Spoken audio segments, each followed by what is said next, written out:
Hello, everybody, and welcome back to another day, another week. Tuesday edition. I can speak. How are you? On today's show, we're going to be talking about Star Wars Outlaws. Dev discuss world building in behind the scenes video. We're gonna watch that. We're gonna watch or talk about Blizzard. They within the time frame of me going on vacation, coming back. Yesterday was our first show back.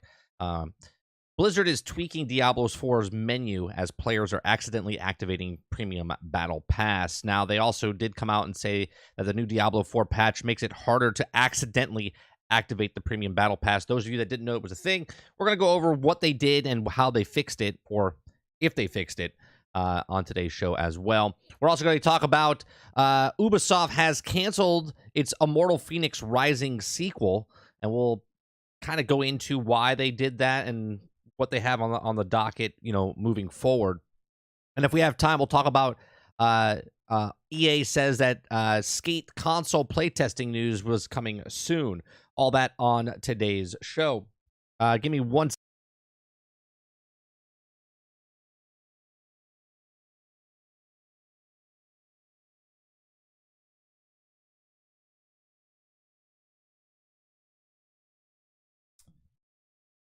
Sorry about that. Child came into the room and asked me a question. So, all right. So that's on the today's docket. We're also going to try to experiment with something because right before I went live, my whole streaming platform got disorganized and whatnot. I had to put all my scenes back in literally 15 minutes before the show started. I want to test something out here because I put something where it highlights the chat, but I'm not sure how it works. So we're going to try to see how this works. So, because what we're trying to do on this channel now is when you guys ask questions, we're going to post it up on the screen so other people can see it as well. Just trying to get it. What's going on, Travis? What's going on, Jesse Mac? Boss? And I don't know how to do it. It says just click on it, right? It says chat highlight. And when I go to chat highlight, nothing happens. Use the widget by hovering over the right side of the chat message to see the thumbtack icon. Clicking on the icon will pin the message on the widget for its duration or until you click the unpin button. Interesting.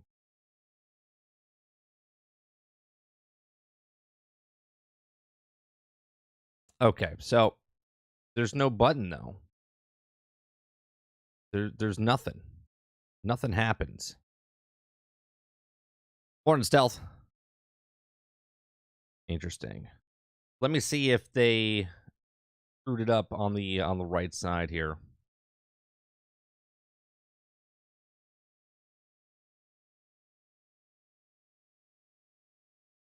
Interesting. So I can't do it that way. Can I do it this way? No, I can't do it that way either. All right, well, I guess that's not going to work.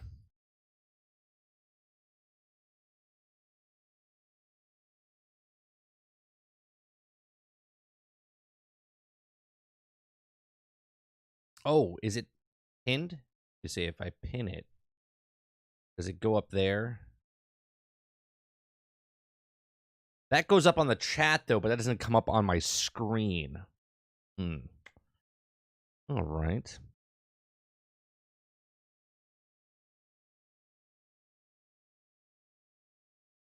Give me 1 second, chat. I know this is different than we usually start off. Refresh browser when it becomes active.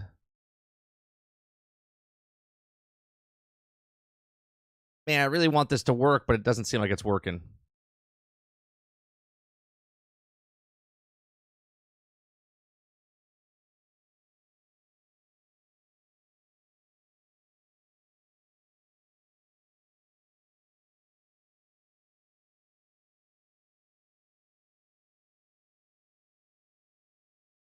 Refresh chat. Maybe that's what's happening here. No, not working. All right. Well, I guess I'll have to figure that out at another time. What's going on, chat? Sorry about the I'm kind of stalling a little bit because my son needs me in just a second. So we're waiting for him to let me know what's going on, and then I'm gonna take a quick break, and then we'll go with the story. So let me read some chat here.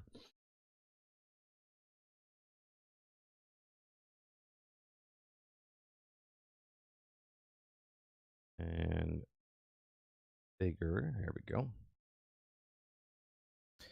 All right, let's see what chat's saying. Travis is talking about Spider-Man 2 trailer, how poetic it is with the good writing. Jesse, good morning. What's going on, boss? Morning, Water Bear. Good morning. You all are Disney fans. Just kidding. Happy Tuesday. Did you hear what's happening with, did you hear what's happening to Mickey Mouse? Right? We have I think Travis posted it in our submitted stories.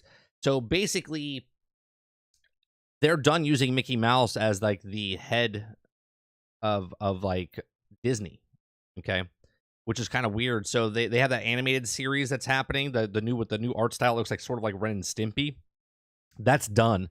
They're not using that anymore. The last season's been filmed and done, or animated and done, and they're getting away from Mickey Mouse because Mickey Mouse. They're trying to do the Protect Mickey Mouse Act, which is trying to get the character where they're protected longer, because in 2024 it's over.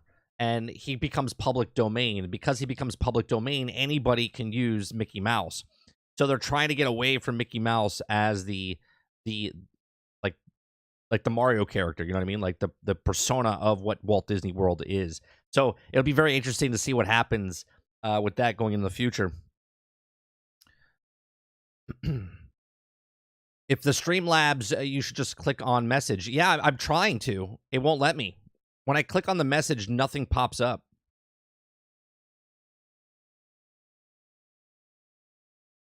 Yeah, when I click on the message, nothing happens inside of Streamlabs. Good morning, Kylo. So no more Mickey for Disney. Got it. Yeah, it's going to be very interesting. Didn't Winnie the Pooh become public domain this year? Yeah, that's why they had the horror film that came out. This is only have the last hope for Star Wars is Ahsoka. Good for Star Wars since State of Star Wars is situation doing right now. I'll be honest with you, Jesse. Star Wars is in a bad shape. I just watched Robot Head. We've watched his stuff. Maybe we'll watch it at the end of the show. Right? I watched it earlier today, and John Boyega came out and said which one of his Star Wars was his favorite one, right? And The Last Jedi was the least favorite one. He said The Force Awakens, then Rise of Skywalker, and then Last Jedi. And Robot Head goes over, well, of course he picked that one, because like why wouldn't he? Right? Why wouldn't he?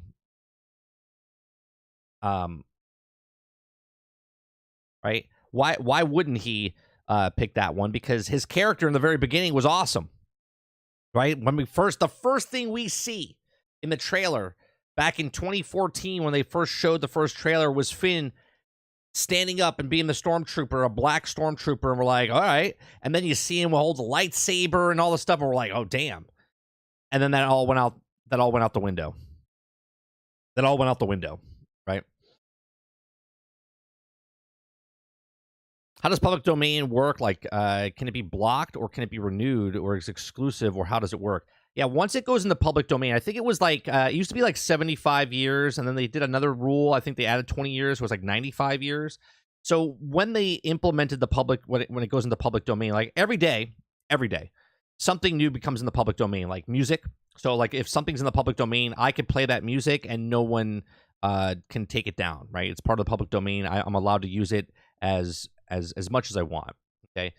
Once a character or something goes in the public domain, I don't have to ask permission. Like, for instance, if I want to use Mickey Mouse in a film, Disney can tell me to suck it and take it down, and I can't do anything with it because they own the copyright of that character.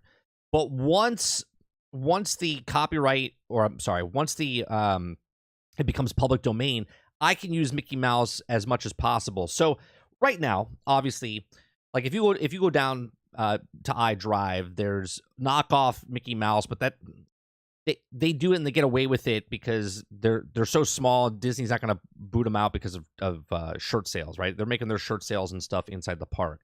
But now, once it goes public domain, anyone and anybody can use Mickey Mouse on anything they want, right? I can literally make me Mickey Mouse on stream. I can talk about it. It doesn't matter anymore because now it's public domain. So anybody can use it. And Mickey Mouse and Disney World can't sue me for using Mickey Mouse. So what they're trying to do is they're trying to enact, they're trying to get a protection thing because they're trying to say that because the character is so iconic, right? But then where does the line draw? Because if they can protect their character, then anybody can protect anything, and then nothing becomes public domain, right? So they're trying to get around it. But yeah, that's how it works. My favorite one is Episode 3, Revenge of the Sith. I love Anakin making the transition to Vader. They screwed Finn hard. Water. We'll talk about it later. I'll show the video. I'll show the video of Robot Head at the end of the stream, right? Because it's pretty light on news this morning. So we'll just talk about the news stories and then we'll go watch it. I think Finn is one of the Ahsoka in the story arc is one of the best story arcs in Star Wars, right? Like Anakin and Ahsoka, those characters are really like flushed out well in the arc of Star Wars, right? Finn is one of the worst characters from episode 7 to 8 is a complete and utter travesty. Okay. It's a travesty, not Travis, but a travesty. Okay. It's one of the worst written characters. And that's saying a lot. Kind of hate Star Wars Force Awakens. I love Return of the Jedi too. Ewoks. They were cool to me. Oh yeah. When you were a kid. The Ewoks, let's be honest, though, were like the Jar Jar Binks of Return of the Jedi, right? Like when we were kids, like that's the worst thing inside of the original trilogy was the Ewoks. But as a kid, I loved them. I got the Abomination horror film you mentioned, and that was where we're going to get. I saw no more public domain. Yeah. If the new Star Wars had good saber battles, I could overlook how shitty they are. They are so bad. He wasn't a trash character, though, in the very beginning. In the very beginning. All right. I'll be right back. Give me 1 second.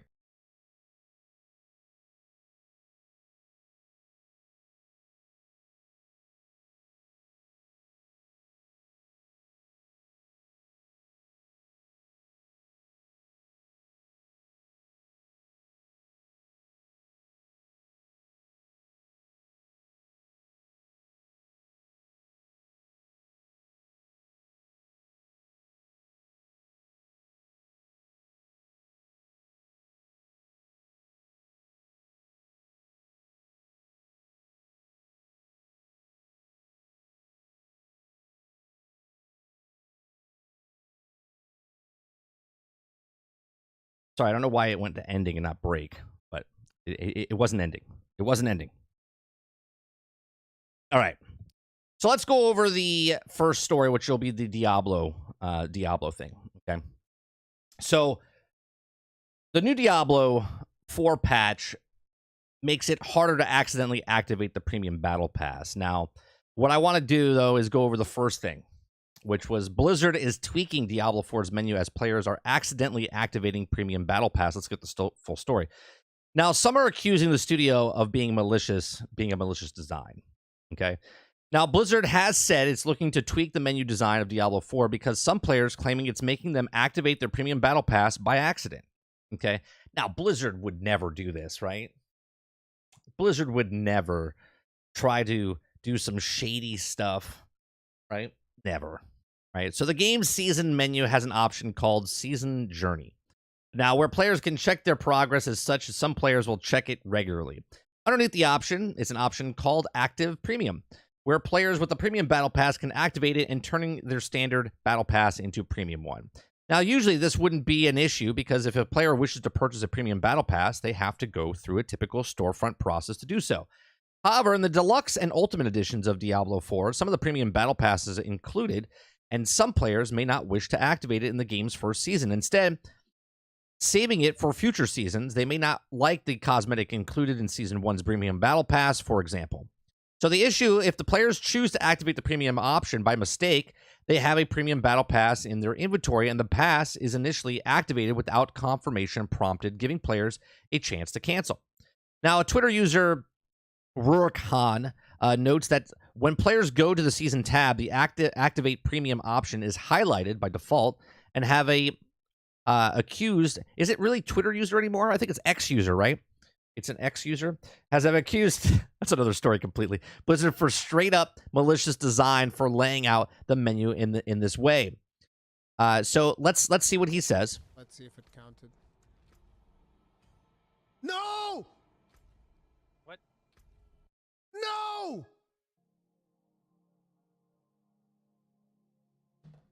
Bro, if that thing activated, you gotta be, I have to constantly go to that fucking menu. You gotta be shitting me. I think I activated my Premium Battle Pass. That's how they get you. It is. It really is. They put your whole grocery list on the same page as the season pass. Exactly. So that you click the fucker, bro. Did you make it crash, or did the game actually just crash? The game actually just crashed. I hope it crashed and it didn't activate it. Like, if that's a one-click activation, fuck you, dude. I'm sorry I'm laughing. It's just... Fuck you! Yeah, that is pretty shitty. If you guys missed it in the beginning, I'll play it in the beginning. What a fucking scam, dude. What an actual fucking scam. It was deliberately and maliciously designed that way. This one, like, you know, the rest of the shit we've been memeing, we've been talking about it, it's whatever. This right here, malicious. Let's see if it counted. No! I don't know how he did it right there, right? Like, it's down here. He's playing on console, I think, right? But he's not the only one. There's other people doing it, right? So when asked why it was an issue, he replied, "Because I was saving my battle pass for future seasons since I don't have time to commit to this one." And that's the biggest thing, right? And I don't understand I don't understand that companies, like, what game did it? Oh, Halo Infinite, right? You could buy a battle pass and you can complete it whenever you want, right? You can complete it whenever you want. It's time commitment. I've talked about it on this show before, where I don't buy battle passes because if I enjoy a game, like, for instance, if I bought it this time around, I'm not playing it. So that's $10, right? It's just $10, but it's $10 that I'm not going to complete because I'm not interested in the season, right? So I wait till I'm done with the battle pass, and then when I'm done with the battle pass, then I'll give him the money, right? So he wants to just complete it, and like many other people, they don't have the time, so they want to just, but that's not an option here, right? So even more so, they literally make it where you can hit it by accident, which apparently he did. So Diablo 4's global community development director, Adam Fletcher, has since responded and says, tweeting, stating that the team is looking into the issue. He says, quote, "We have temporary fix for works that will at least ensure the cursor isn't default there and will instead be default on the season journey," he tweeted, right? So the issue was that, let me go back up, that the default of this, right, the default of this piece right here is that it's on, right, this part right here, it's active, it stays there. That's where it starts. It starts on active premium.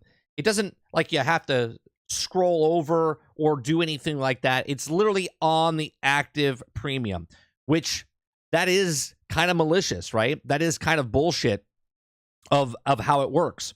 So it'll be interesting to see how they do it. Now, they do have, I think, a fix. If we go over here, it says new Diablo 4 patch makes it harder to accidentally activate the premium battle pass.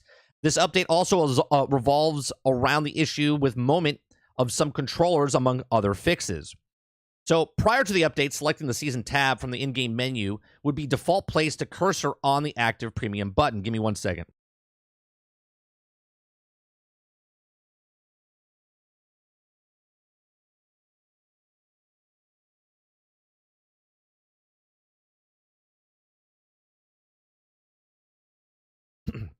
This leads to some players accidentally activating a battle pass.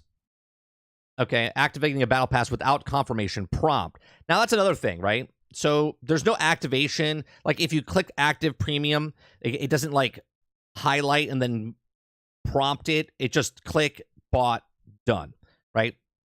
So to lead some players accidentally activating the battle pass and being unable to reserve the process of allegations and malicious design on Blizzard part.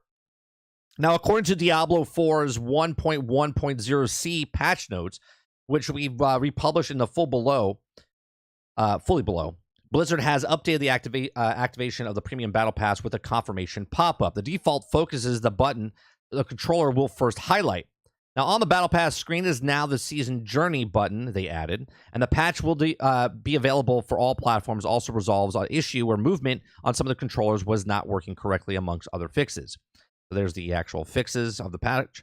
Activision Blizzard said last week over 10 million players experienced Diablo 4 during the last launch month, released on June 5th for PC, Xbox, PlayStation, console.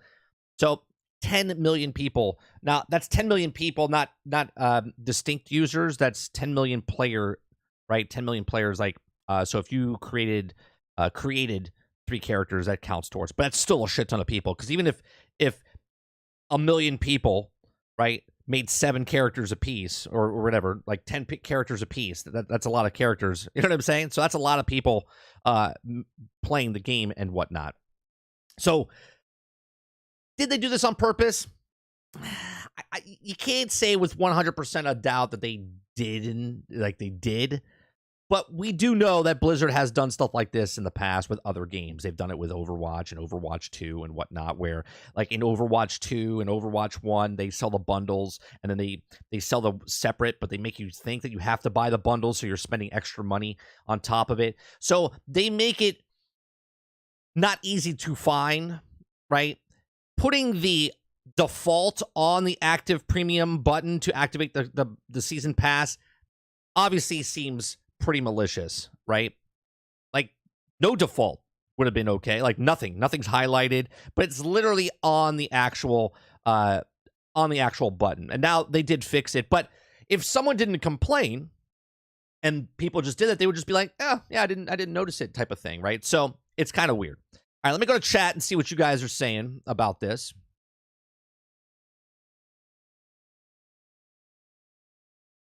I think it's just for that season. I think it works that way, or for free battle pass. No, I think it's just for that. Like, if you buy it, that's it. It only works for that season, right? The seasons are basically DLC. I don't care about the battle pass. Some seasons have more content than others, right? But if you're a person that didn't want to activate it because you looked through the battle pass and you're like, I don't really like it. Maybe I'm playing a druid and I don't have any gear for the druid on there or something. You know what I'm saying? I don't know. It was only auto-activated because he had the free battle pass from the Ultimate Edition. No, that's not the problem. Was that it defaulted on the active premium. So he hit the button. Battle pass period is bullshit and should be done away with. Oh, I don't know if it should be done away with, period. I just think there should be a way to, if you buy a battle pass, you should be able to complete it, right? Because it's most battle passes are based on experience, right?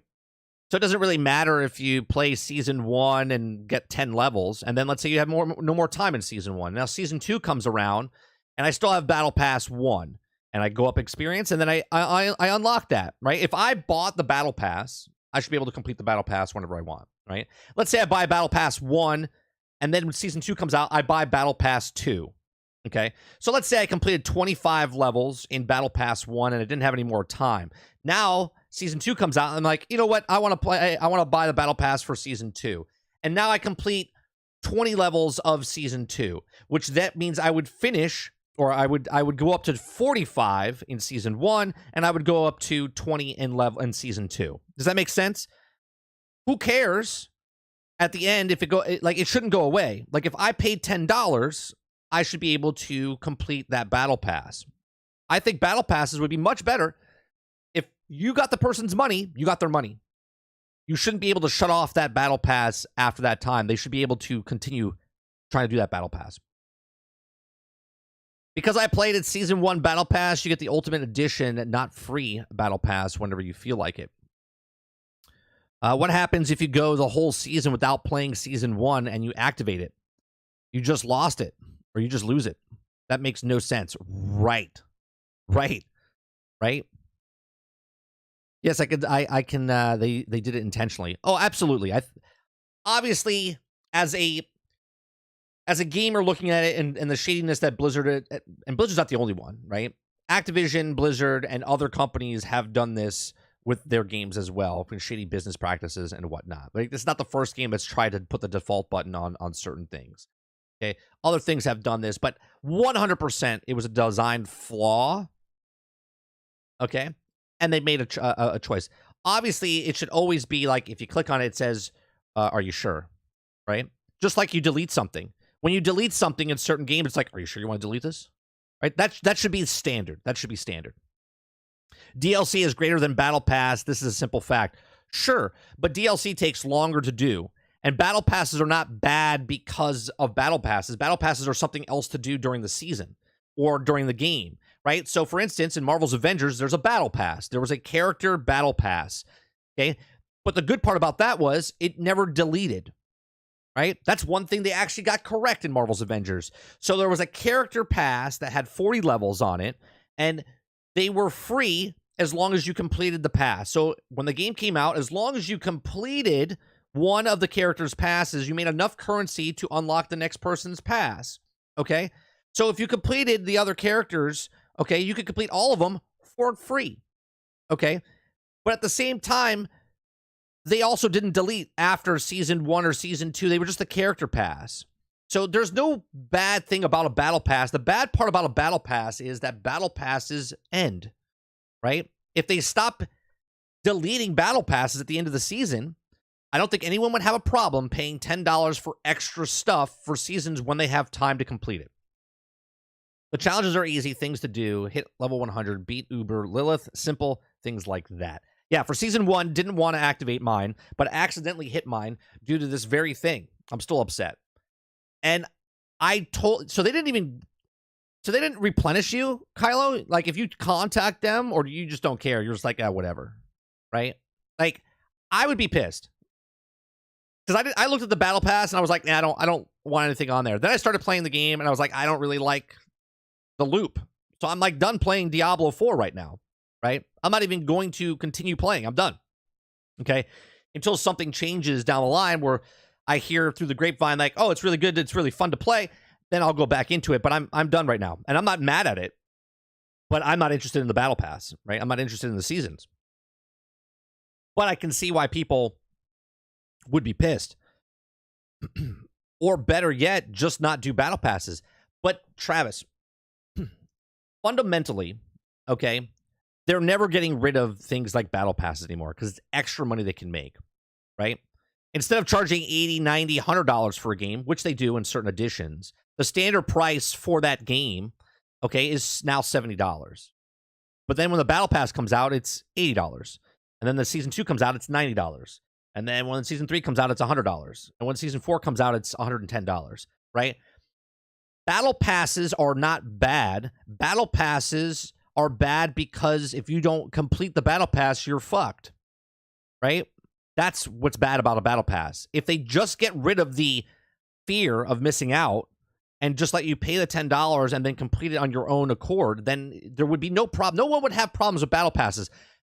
The story, though, is about the button that was highlighted as default, which I do believe was malicious. What's going on, Winzo guy?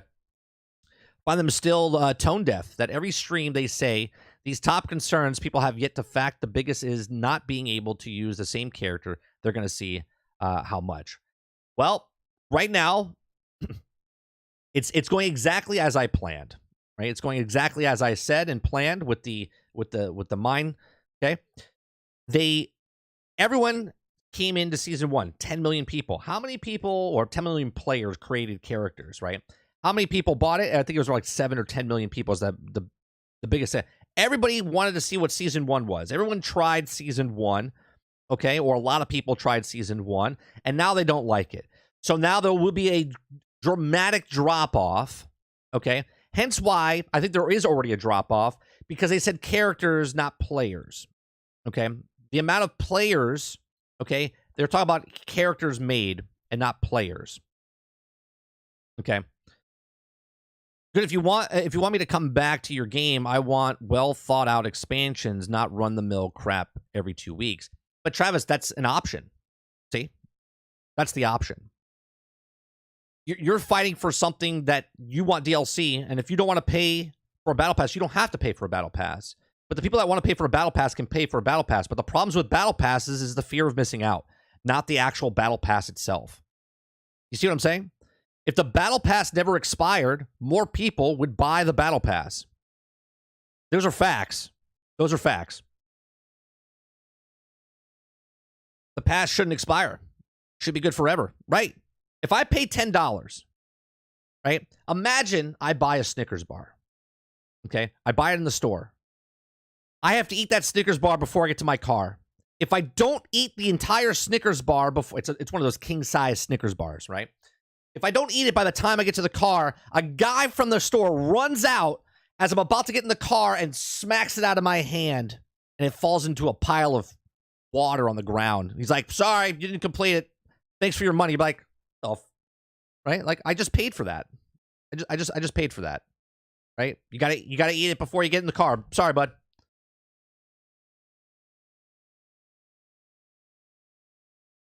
I'm sure if you contact them, they would give you your battle pass. Probably. Because they know it was malicious. I'm pretty much over season 1. And the game itself, my pass is at level 41 and my character is at level 56. I literally got to, I think I'm like level 15, 17. And I was like, I'm good. I'm good. It's just not for me. If you guys are having fun, it's just not my type of, I don't want to run around getting hearts in the same dungeons that I did before, but the only difference is there's now guys that drop the malignant hearts and you click and then you find another guy and then, like, I don't care. It's just not a good season for me. Expiring battle passes is the new secret subscription. The small storyline with season 1. Yeah, but I don't even care about the story at this point, boss. Like, the amount of stuff that I'm doing, and for the story that's here, I'll wait for it to come onto YouTube and just watch someone put all the cutscenes together or the story together. Go on, Fate Walker. I saw you say something earlier, but I missed it and I can't scroll back up now. Wayfinder is doing the no expire battle pass. Well, that's also a free-to-play game, right? You can buy the Founders Pack, but the game itself, when it launches, is a free-to-play game.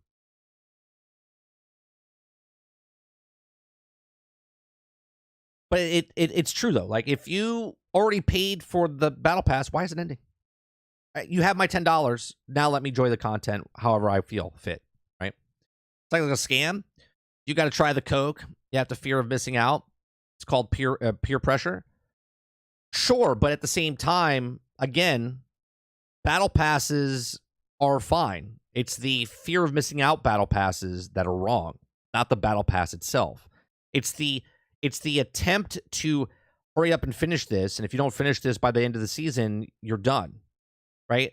That's to push you through the battle pass, where that's to keep you playing, instead of just buy the battle pass and play what you want. They want the engagement. How many people? So they can do stories like, we have 5 million concurrent players. We have 10 million concurrent players. Like, that's what they want. The reason you come back every day to do your homework is so they can use you as a marketing ploy so you can be a part of the thing. The FOMO is the battle pass will only be available to buy for a certain amount of time. Yeah, till the end of the season.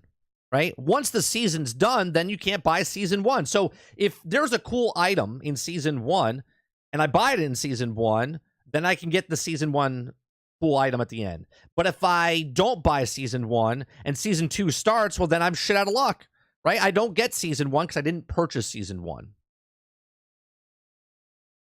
But if I buy it, I should be able to complete it, in my opinion, right? If it expires, it motivates you to play more. That's the silver lining. It doesn't, though. It doesn't, though. What it is, it's the incentivized Titan as make everyone buy it. If it was the opposite way, think about this. If you could only buy, right? sort of like what Destiny did for the raid jackets. Okay, the only way you can get the raid jacket is if you complete the raid, right? The only way you can get this thing, and then you have to pay the $200 to get the jacket, by the way, right? So this is my example. Okay, if you right. If you get the raid completed, then they open it up to you so you can spend $200 to get the raid jacket. Okay? There's no fear of missing out except like I completed the raid and I want to show off my thing. Okay? If I complete the battle pass, only then can I then purchase the battle pass, right? If they did it that way, you better believe that battle pass would be in there all fucking year because they want you to get the $10. They want your $10 or whatever it is. Okay? But instead they're like, pay up front and then we're going to make you fear this until the very end, and if you can't do it because you don't have time to complete it, well, then you're going to pay an additional $3 every level that you go up until the very end. So instead of paying $10 and then your time, they want you to pay $10 and then $3, $5 for every level that you missed out if you want that thing at the end. So technically, some people are paying for a battle pass for $170 or some shit. Okay. This is why 30 people praising Wayfinder for listing and keeping up the pass. If you don't finish it in time, you still work on it. Right. And that's the way it should be. That's the way it should be. Okay. I mean, now it's a pickup and go game for like COD. If you want to do the dungeons because I'm bored, I'll go back and then it's the only way. Right. I think battle passes fundamentally are not bad. I think the business model that the companies use battle passes for is fundamentally bad. Right, the seasons really kill the attachment with your character to me. I stopped playing as well. Soon as they said, Quintar, I mean, you saw it live, right? Live when I was playing, and I was playing it every day. Then they came out and said that your character is not coming over to the season. I was like, well, that's stupid. I just want to complete the battle pass in the Eternal Realm, right? I just want to play my character. But as soon as they said that you make a new character, and if you don't complete the season and whatnot. Right? So I'm done with the story. I got to level 77, I think, 77, 78. And I went, I'm good. And I didn't play for like 3 weeks. I didn't play for 3 weeks. And now I just went back after my vacation this weekend. And I went, yeah, I'm good. I'm good.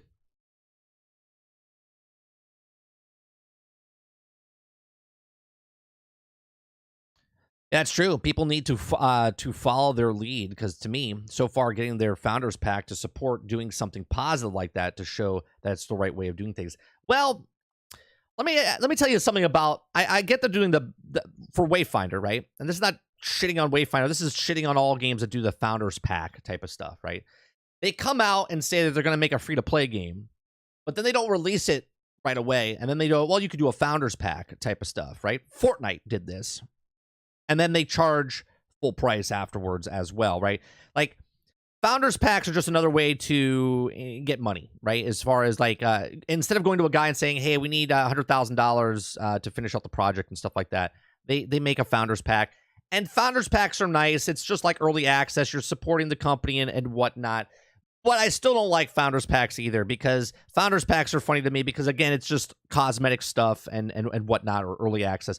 Now, the $15 standard, sure, but it goes all the way up to like $150, right? Which, that's what I don't like when companies do that, right? Albion Online did that.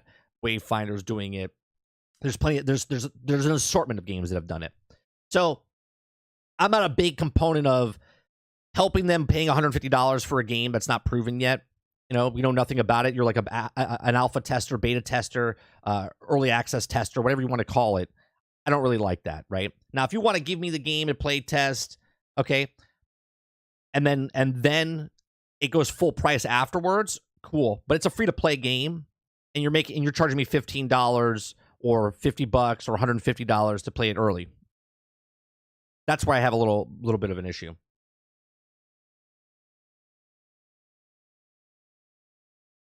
It's a scam, end of story. But again, it's not. See, Travis, your point is you're just so black and white. There are literally battle passes that don't expire. So to say that it's a scam, that takes your point and just throws it out the window, right? It's one of your trash comments, right?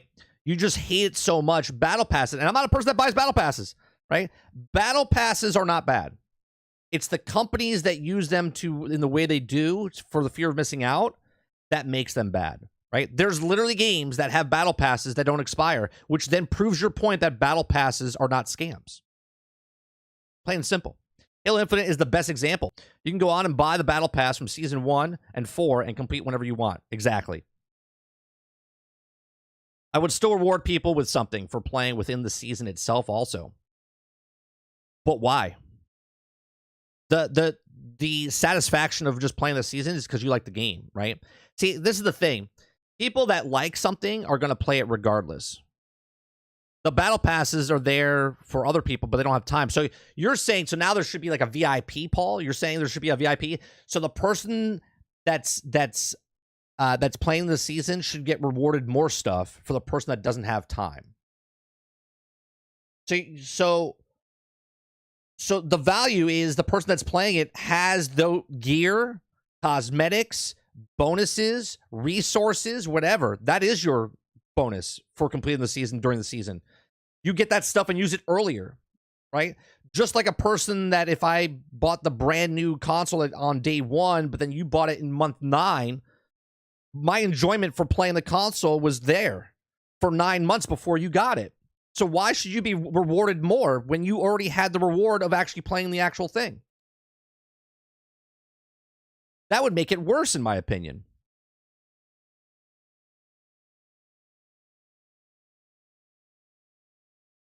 Well, at least you beat it and got your money's worth. Oh yeah, I got $160 hour plus in the game, boss.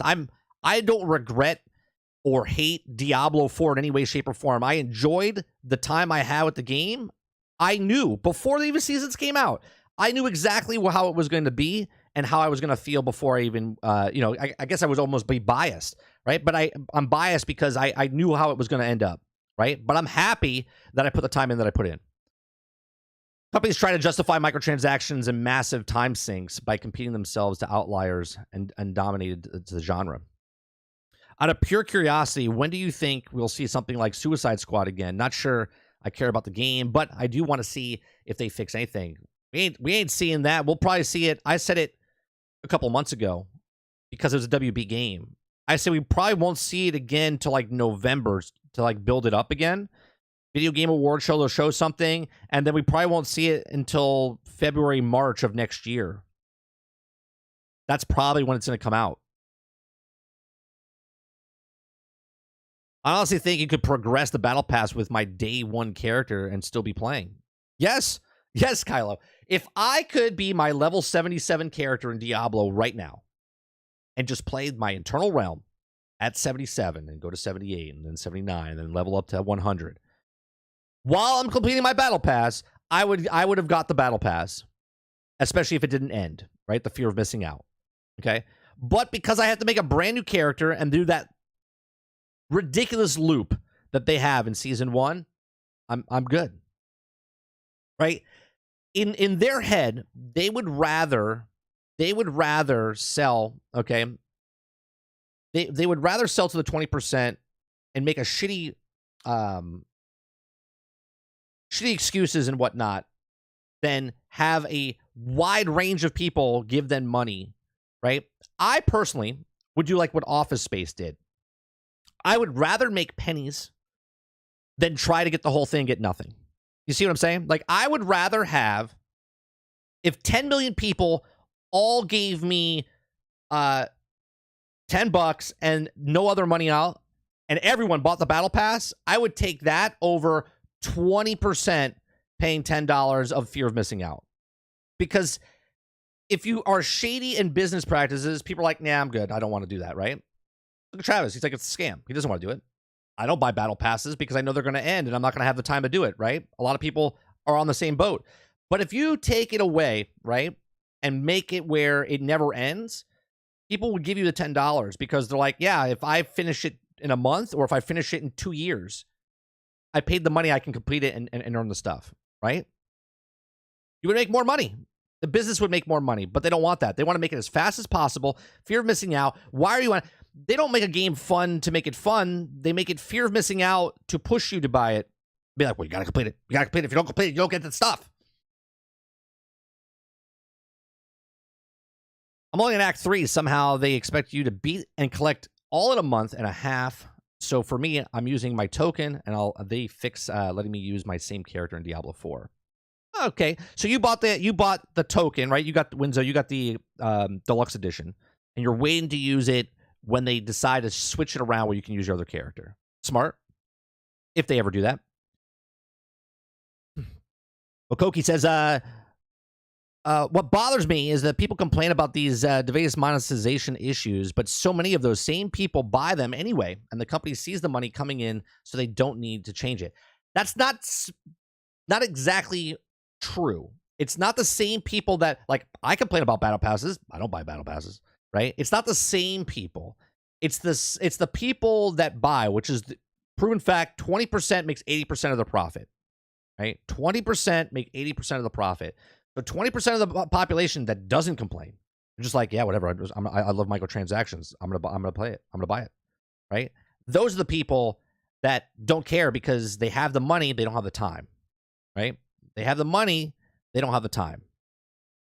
There's stories that we talked about with whales and krakens and whatever else in the mobile game market that they literally design stuff to put in the game because they know the whale is going to buy it.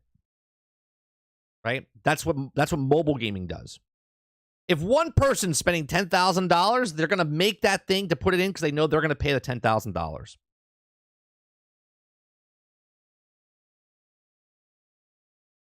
I don't mind Time Battle Pass. Gives you all the reasons to push for it. Yeah, but okay. You buy the Battle Pass, boss, and you complete it by actually putting the time in, right? I buy the Battle Pass and don't do anything. Nothing. I just pay an additional money and get the exact same things as you. Does that really push for the reason to do it? Right? Because I can purchase the Battle Pass and then purchase the stuff to finish the Battle Pass. Right? In most Battle Passes, that's the way it works. A Battle Pass, even when it does expire, is not a scam. Yeah, no, it's not a scam. It's the way they do it is the scam part, right? The Battle Pass itself is not a scam. It's the way the companies use the Battle Passes to get the $10 out of you and then give you a product afterwards if you don't have the time. FOMO Battle Passes are not scams, so as long as they tell the player ahead of time and they accept what they're offering. True. And this is why I don't buy Battle Passes. This is why when a game has a Battle Pass in there that doesn't have a FOMO Battle Pass, I'm more likely to buy it and play it.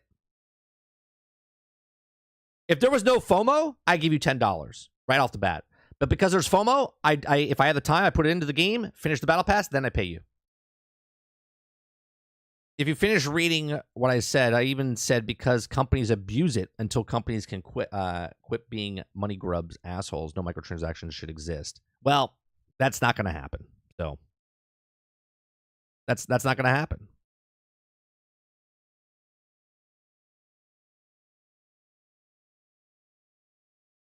I have a limited time on days. I'm not off, and I was able to complete it and hit 100. Yeah, but you justifying your time to someone else's time is obsolete, right? Just because that when you have time, you can complete it because the time that you put in, you can put into the game. There are some people. I have a buddy of mine that literally plays 2 hours a week. That's it. That's all he can play. He's got 2 kids. He works 60 hours a week, right? He's got things to do around the house and stuff like that. That's besides, right? So like when he has time, he doesn't have time. And when he does have time, he has 2 hours a week that he plays. He would never, ever complete that Battle Pass, right? But he also doesn't buy the Battle Passes because he knows he's not a fucking idiot. He doesn't buy a Battle Pass that he knows he's not going to complete, right? But if he had the time, right, and he bought the Battle Pass, then he could buy it, and then over the next 6 months, 8 months, he can complete it, right?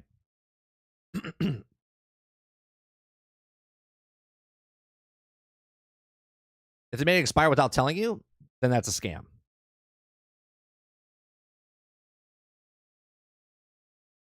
No, I would have to have a free unique reward for playing within the season. No, I would just have a free unique reward. But the reward is you playing the game. Like all the rewards, like I don't know. That just seems weird, Paul. Like you're adding something else to because you have the time and someone else doesn't have the time, you get something else that you paid $10, and the other person paid $10, but for some reason they don't get it either. You know what I'm saying? I know you're saying it's free, a free unique reward, but that's still that like your option of buying the battle pass is your choice. Now you're saying if someone buys the battle pass and finishes the battle pass, they get a free unique reward. Yeah, you get the reward at the end of the battle pass if the cool item at the very end. Don't forget, 30. They let you pay more to unlock tiers in the battle pass. So since you're always working and you have money, now you're always... That's what I'm saying, Kylo. Like, you can literally spend... I don't know what it is per tier, but if you don't have the time and you want to get to the end because you want that other thing, you've now paid like $100 for that battle pass. That's a good thing about seasons. Later, if you want, you could always let's jump back in and start level 1 with everybody and play again. Here's the thing, right? So... what Paul's saying, let me go back to what Paul's saying. It would have to be a free unique reward playing within the season. Battle Pass and seasons are two different things, right? The season, if it has a reward by completing the story and stuff like that because you have time in that season, cool. The Battle Pass is the Battle Pass. So if you pay the Battle Pass and beat the Battle Pass, you complete the Battle Pass. If I buy the Battle Pass and don't have time to complete the Battle Pass because of that season, then I should still be able to use the Battle Pass, right? The whole problem with Battle Pass is I should be able to complete that Battle Pass in the regular Eternal Realm, and I should be able to complete that Battle Pass 6 months from now if I pay the $10, right? That's my thing. Suicide Squad just got a new project manager also. Well, yeah, because probably the guy that was on the team before was like, yeah, I put all this time in, and now we're not going to do that. I'm going to move on. I don't feel like putting any more time in, or they fired his ass. We don't know. Don't forget to hit that like button. Thanks, Streamlabs. Next year has a big DC movies coming out, like Batman 2 and Joker 2, right? It would be a good spot to put that in. Also, the fact that if you complete the Battle Pass, they don't even give you enough silver to buy cosmetics from the store. Yeah, that's another problem. That's another problem. Because they're like, God forbid they not only pay us the $10, but then they gave us the time to put in. We don't want to give them a free Battle Pass. Yeah. They don't give you a lot of silver because they have lots of transmogs from the Battle Pass. They don't give you a lot of silver because they don't want you to pay the next Battle Pass. Let's be honest, boss.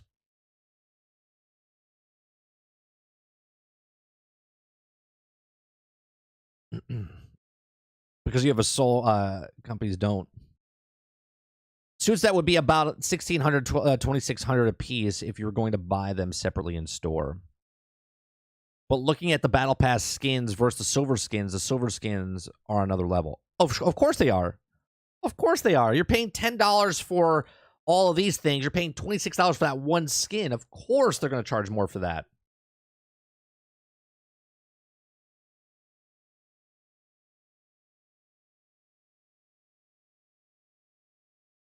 What's even worse is the fact that Warzone 1 is closing down next month and everything loses everything, and that's nuts. Yeah. We talked about that when it happened a couple weeks ago when they talked about it. And I was just like, this is why I don't buy stuff. This is why I don't buy stuff. Right? Unless I get free currency, everything that someone has in Fortnite at some point is going to lose all that stuff. You're going to lose that stuff. And I know you could make an argument of, well, I bought this phone and then I'm going to get rid of this phone, right? Like, you literally own nothing anymore. Right? I get that, but like if I buy a game in the past, I own that game. But now if I buy a game now, I don't own the game, and then the stuff that I buy in the game, I don't own that either. And then when they shut the servers down because it's a live service game or an online game, I lose it all. I lose it all.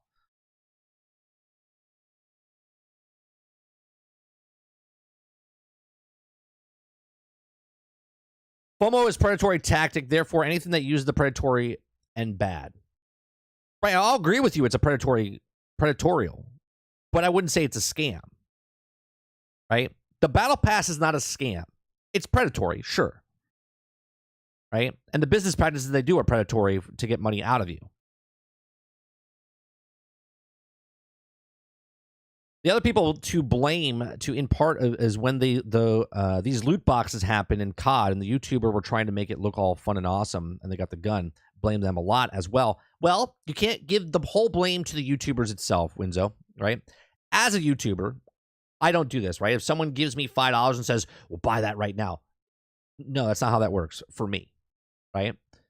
Right? Because the money that I make from here, it goes towards my actual life. I throw some money back into the business, right? If I need a new microphone or something like that.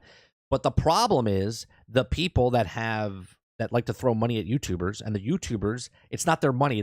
Think about a YouTuber as using free money at a casino, right? You cash in the chips, and they're now using the chips, and they think they're not in that moment. It's not their money, right? It's not their money. Okay, if you give me $100, I'm like, well, $100, and you just spend that money because I know I'm going to get that money back right away, right? I'm going to spend $100 of my money knowing that someone in chat just gave me $100. I'm going to continue paying for that stuff, and people are like, oh man, this is cool. And in the grand scheme of things, right, there's people in chat are going, oh, this is exciting.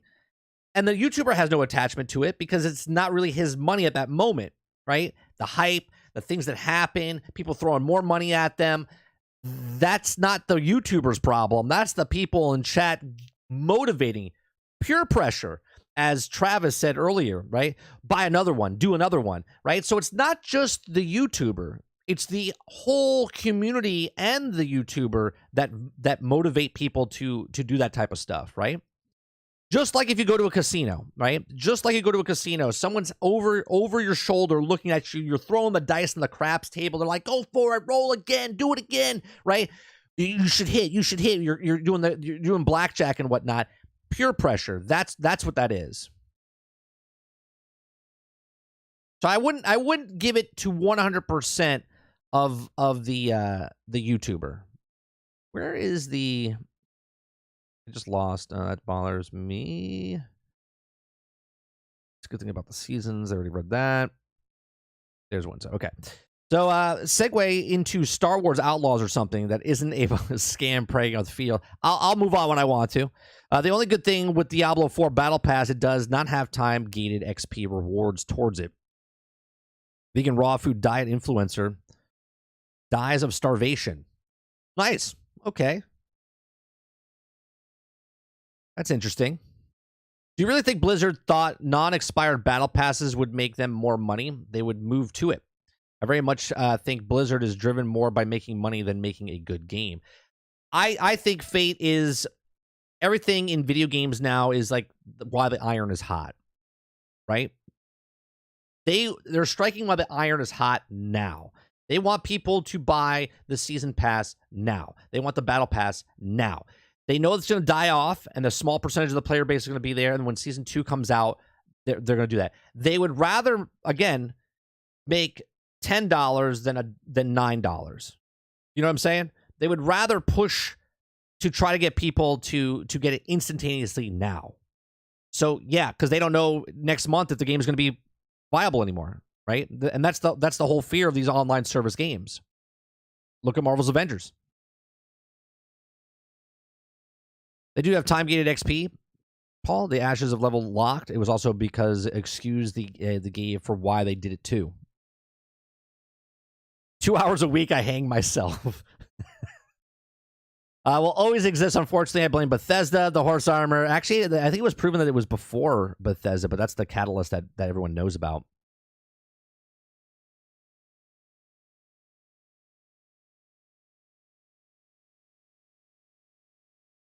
Let's see. I'm going to give it a try. Try this because it's on Game Pass. Oh, Starfield. Yeah. This is what I meant for the seasons, not the Battle Pass. I got you, Paul. I got you. I went back and fixed it. The problem with Battle Pass is the companies. But there's not a problem with Battle Passes. There's not a problem with Battle Passes. It's the monetization of the companies that are putting the stuff in there, right? Think about anything else that you pay upfront for and then don't get it because of your time, right? You buy a drink at the bar, you have 2 minutes to drink it. 2 minutes to drink it. You don't drink it in 2 minutes, they smack it out of your hand, right? And then you're sucking it. You're sucking it down. Maybe bars should do that.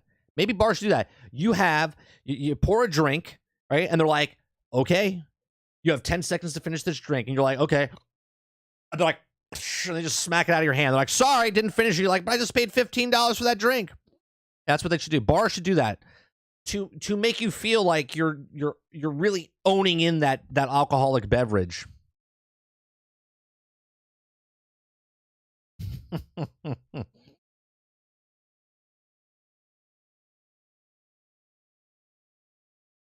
That'd be fantastic. What a business model.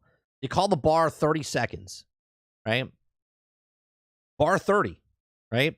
You come into the bar, you pay $15 for the drink, right? Nothing other than that. It's just $15 or $10. We'll do $10. All drinks are $10. You got 30 seconds to finish it. The best part is people are like, yeah, I'm doing it. And they drink it. And then they're like, give me another one. And then they're like, oh, yeah. And there'd be people behind him cheering him on, going, yeah, chug, chug, chug. And then he would drop dead in the bar because he had alcohol poisoning. They're like, thanks for your money. Everyone's having fun. Awesome.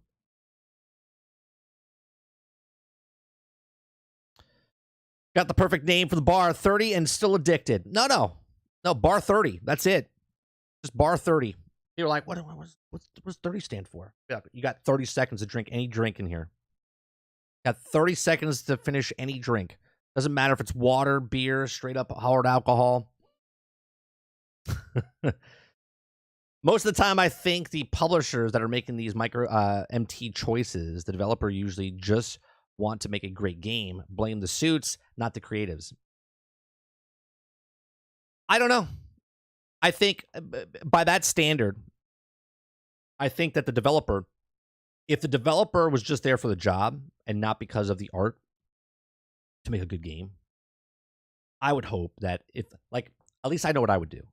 If I worked for a company that before the microtransactions came, we were making good games, and then all of a sudden they're like, hey, Mike, you got to put this microtransaction in the game. I'd be like, that's not what I want to do. Like, I didn't become a developer so I could get microtransactions. I became an artist for video games so I could make good games.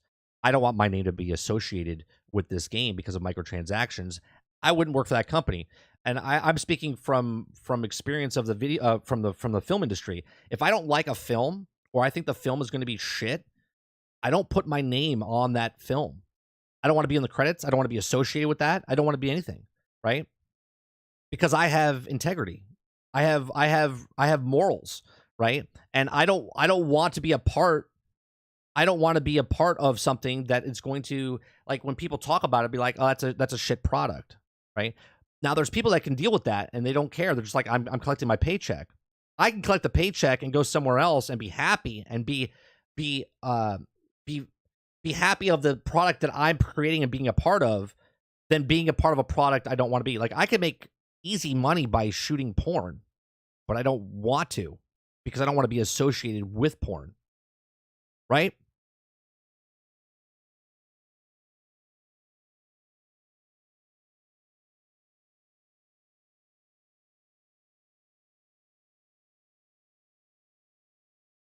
Like, here's what it comes down to. You could be working on the greatest game possible, and someone's be like, yeah, I worked on that game. Oh, yeah, it really sucked because of microtransactions. And people are like, oh, that's what you're known for.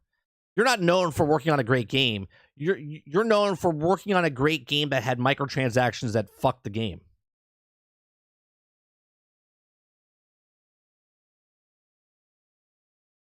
Yeah. And do I blame people for that? No, because everyone's situation is different, right? So if you're a dev and you're like, man, I got to pay my bills. I just got a brand new kid, wife. We got to pay our rent. And you're brand new in the video game industry. You're like, this is your first job. And you're like, microtransactions, here I come, baby, right? Because some guy's telling me, oh, yeah, you make good money, maybe whatever the deal is.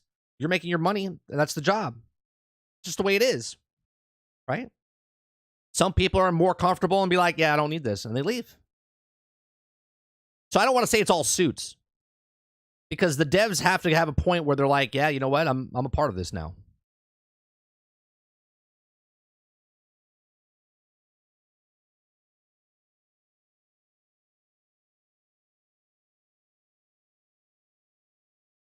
All right. Let's go to the next story. Next story is, sources say Ubisoft has canceled its Immortals. Morals. They've canceled their morals. Yep, they have. All companies have canceled their morals. No, Ubisoft has canceled its Mortals and Immortals Fenyx Rising sequel. Update: Ubisoft confirms that relocating some of the creative teams and resources within the Quebec studio. Okay. Ubisoft has canceled plans of the sequel's 2020 mythology open world adventure game, Immortals Fenyx Rising. That's according to the multiple development sources who told VGC anonymously that the follow-up game was near the development of Ubisoft Quebec, but the company leadership ultimately decided to cancel it early this month due to the perceived challenges around establishing the IP. Now, the original Immortals, which was also developed by Assassin's Creed Odyssey Studio Quebec, Ubisoft Quebec, received generally favorable reviews. Now, in an update, Ubisoft has reported that the story has said that the relocating of the creative teams and resources within the Quebec studios, quote, as part of the global strategy, we are redirecting and reallocating some of the creative teams and resources within the Quebec studio to other unannounced projects.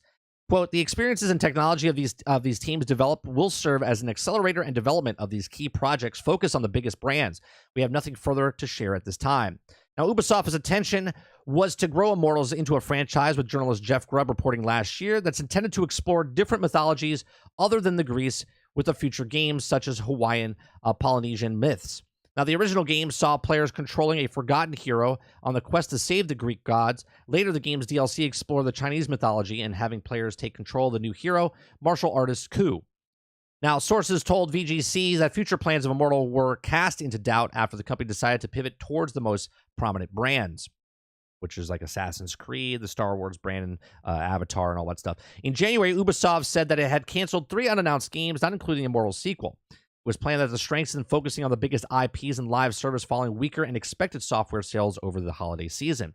Now, this year's Mirage is one of the 6 Assassin's Creed games Ubisoft currently has in development, for example, and in May, the company announced that plans to increase the number of staff working on the series by 40% over the coming year, and by relocating the staff from other franchises. Now, VGC understands Immortals Fenyx Rising did find a modest audience, but also came in discounted and put into context, its sales in Europe were around 70% lower than the Assassin's Creed Valhalla managed to achieve over the similar time frame. Now, if Ubisoft has decided not to continue with the series, it's also not particularly surprising considering its stated strategies and the game's modest sales performance. So they've decided that because they have so many other games coming out, right? So I have a list of other, let me see if I have a list. Yeah, so they have Assassin's Creed Mirage, Avatar Frontier Pandora, Rainbow Six Mobile, The Division Resurgence, Just Dance 24 Edition, Prince of Persia Lost Crown, Skull and Bones, The Crew Mortarfest, X-Defiant, and they also have Star Wars Outlaws as well, right? So they have a lot of different games that are coming out, and which is kind of a shame. I didn't play Immortal Fenyx Rising. Wasn't it called Gods and Monsters in the very beginning, and then they changed it to Immortal Fenyx Rising? So there was things that didn't work out for it. It's 70% off of the same time frame. We don't know what the time frame is for Assassin's Creed Valhalla, but it's a shame when a new IP, which I thought looked pretty good, it's on Game Pass. I was going to play it, but now I'm just like, whatever. Maybe I'll play it down the line. So you would think they would try to get a new IP, but see, this is the problem. Just like Hollywood, game companies look at IPs that are like, I don't think Forsaken, right? Is that what it was? Forspoken. I don't know if Forspoken's going to get, a sequel because it didn't do very well in sales. Now, same with Marvel's Avengers. Marvel's Avengers, I don't know if it's going to get a sequel, and that's Marvel. That's a huge IP, right?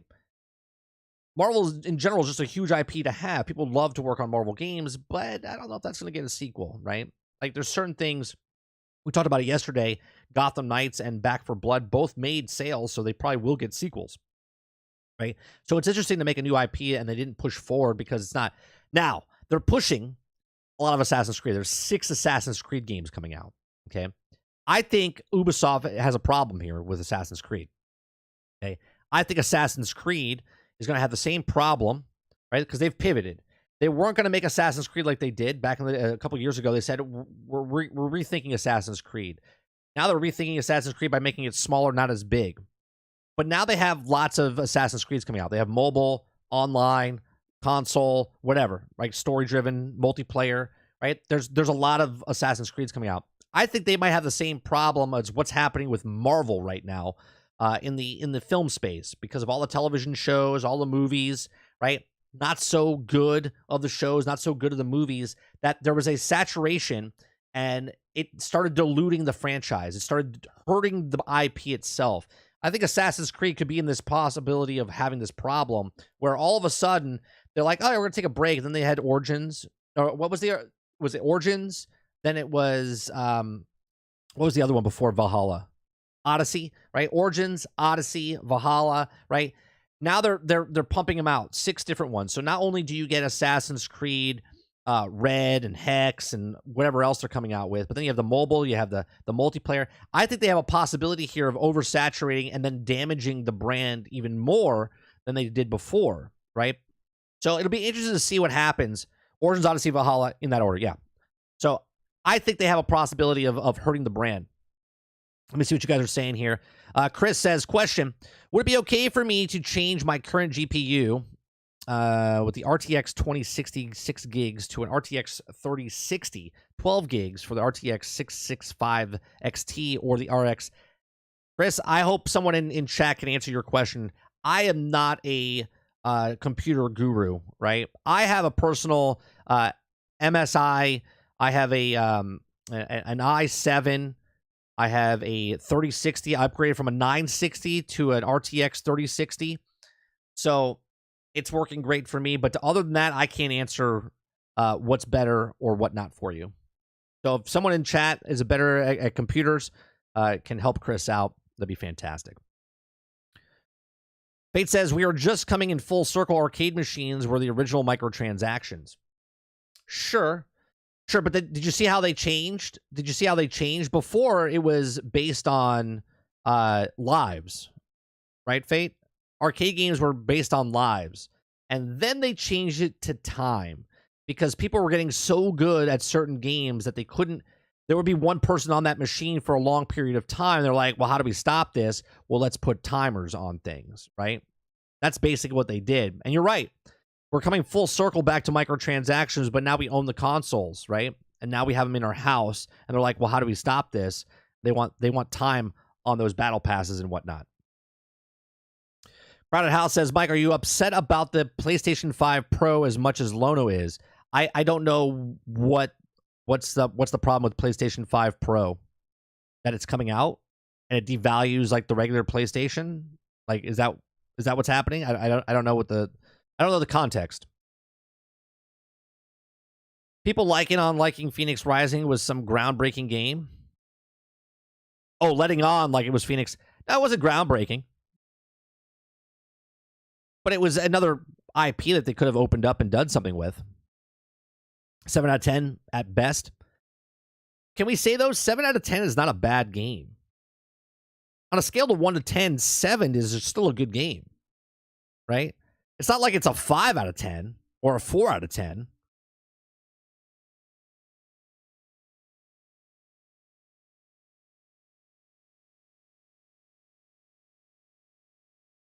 Forspoken dev time got disbanded. So unlikely.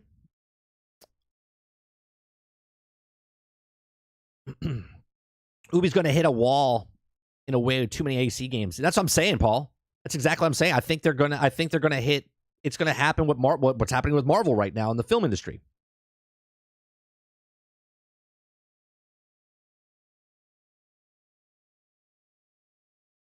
It's up to you if you want to upgrade your PC. This will be upgraded, but 460 wouldn't be the best bang for your buck. Imagine if there was a transaction to res your character.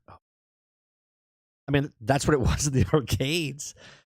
Quick, you have 5 seconds to put a quarter in. You have to think about you're like getting your hand in your pocket. You're like, I can't get the quarter out fast enough, and you put it in. You're like, whew, made it. If you didn't, you were screwed. Yeah. Do you want to continue?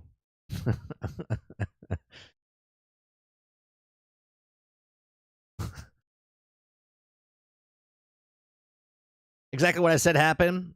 They found a way to push microtransactions. Just instead of loot boxes, they picked a new term. Well, loot boxes were completely different.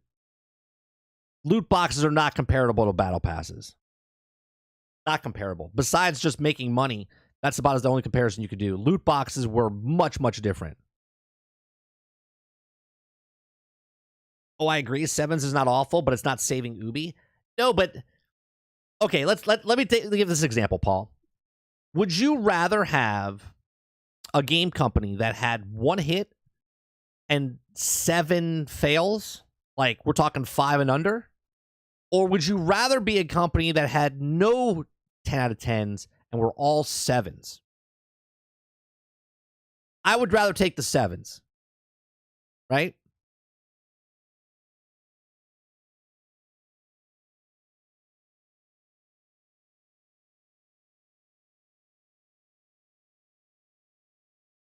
Seven's not bad. Right? Seven's not bad. I mean, yes, it's not an 8, it's not a 9, it's not a 10, it's not perfect, but 7s. Like, if the game was like a 5 or a 4, like I said, that would be a problem. If you're dishing out 5s and 4s, then that game's done. 7s make money. It all depends what game it is, though.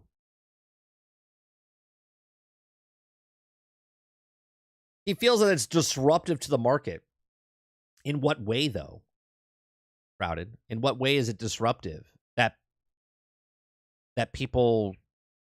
is it disruptive for the gamers or disruptive for the developers?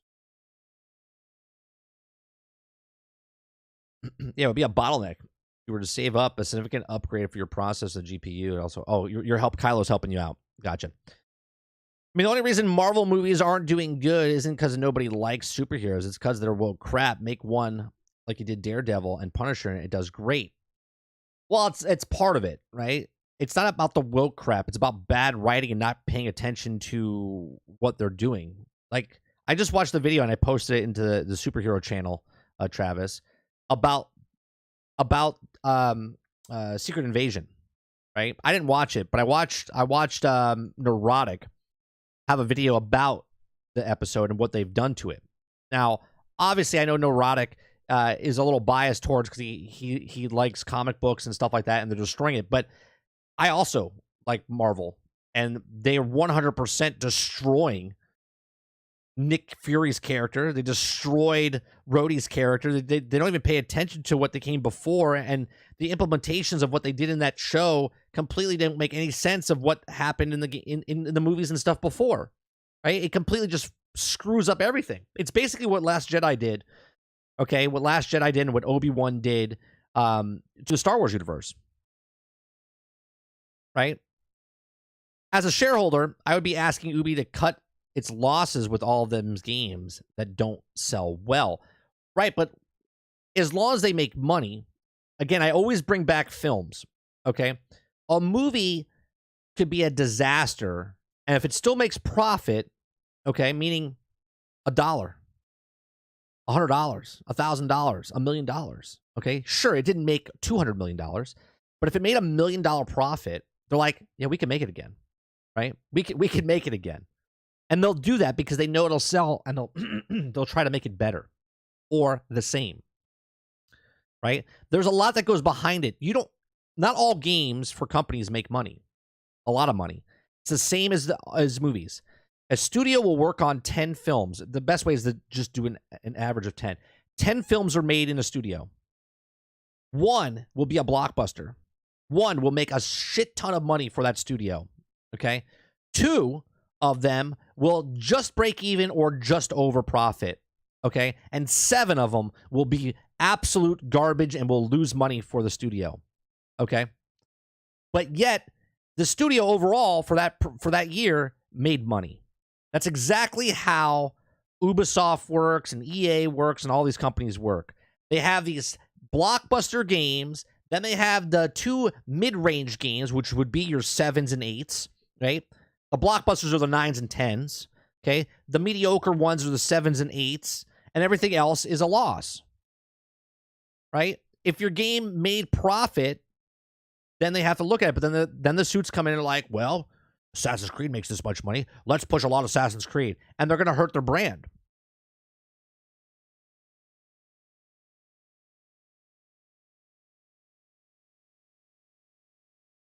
We all played a bunch of 7s. Yeah.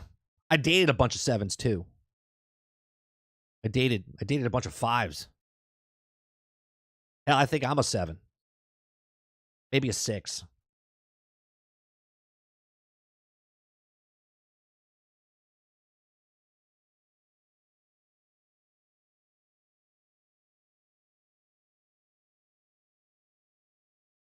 Yeah, show confused the shit out of me. I was like, what's going on here? Possibly they're going to make it a sense of Secret Invasion? Yeah, no. It's bad. It's bad stealth. Ubisoft is a company that makes consistently good games. Most of it's not all their games are 7s, but it's also they're consistently making 7s. That's better than one game being a 10 and the others are 4. Exactly, Travis. That's what I'm saying. I would rather be a studio that just makes 7s, right? Every once in a while, maybe you could get that 8 or 9, right? But 7s, you're a successful company. You're not a rock star, right? You're not Rockstar with Grand Theft Auto, but you're up there. The beard gives you +1, so it's like so am I a 5 to a 6 then, Sarge, or am I a 6 up to a 7? I don't know how to take that.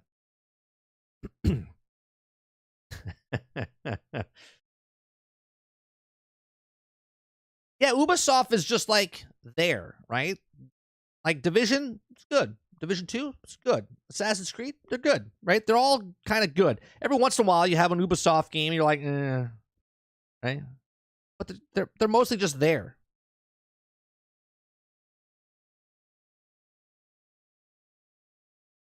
So Crowded, let me ask you again: is he talking? And again, I don't have time to watch Lono. I love Lono's content, but I just don't have time to do it myself. So is he talking about it disruptive for the devs or disruptive for the gamers?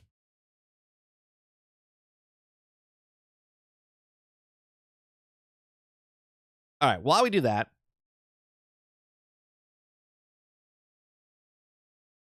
the next one, man, is it already 11:30 already? Man, this morning went by fast.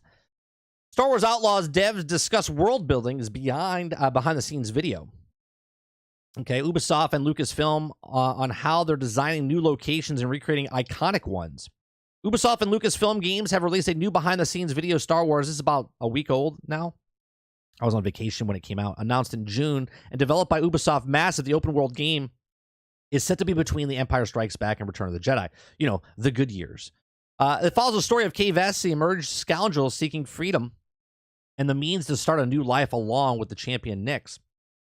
The most exciting thing is being, quote, the most exciting thing about being back in the iconic locations that people know and love is that they're diving into Lucasfilm's archives and really bringing them alive in the new but very genuine way, says Martha Jonkers, associated art director at Massive. Quote, it's not just about recreating Tatooine as you know it, adds art and world director Benedict.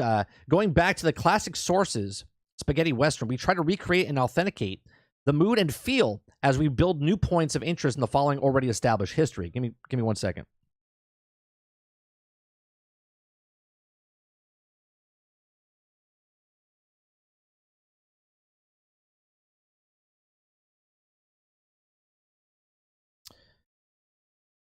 In a recent interview, Star Wars Outlaws creative director Julian said that in-game planets might be equivalent into the size of 2 or 3 zones in the Assassin's Creed Odyssey. Okay, he also said that the planets and locations are being handcrafted, meaning we haven't procedurally generated the entire planet. This includes a new location called Tashara, which has been built from the ground up in the scoundrel fantasy as it is beating heart. According to Steve Blank, Lucasfilm franchise content strategy director, Star Wars Outlaws is scheduled for 2024, which I think is coming out in the beginning, like March, same time as Jedi Survivor came out. So let's watch this. Let's watch this behind the scenes thing here. Can I not click on that? Watch on YouTube. No? Can't watch on YouTube? There we go. Working on a Star Wars game is a dream come true. I've had all of the toys, and it's wild to go from making these little stories on the carpet to actually build a narrative in the Star Wars galaxy. Massive Entertainment is the perfect choice to build an open world Star Wars game because it is inherent to their DNA as a studio to deliver on incredible open.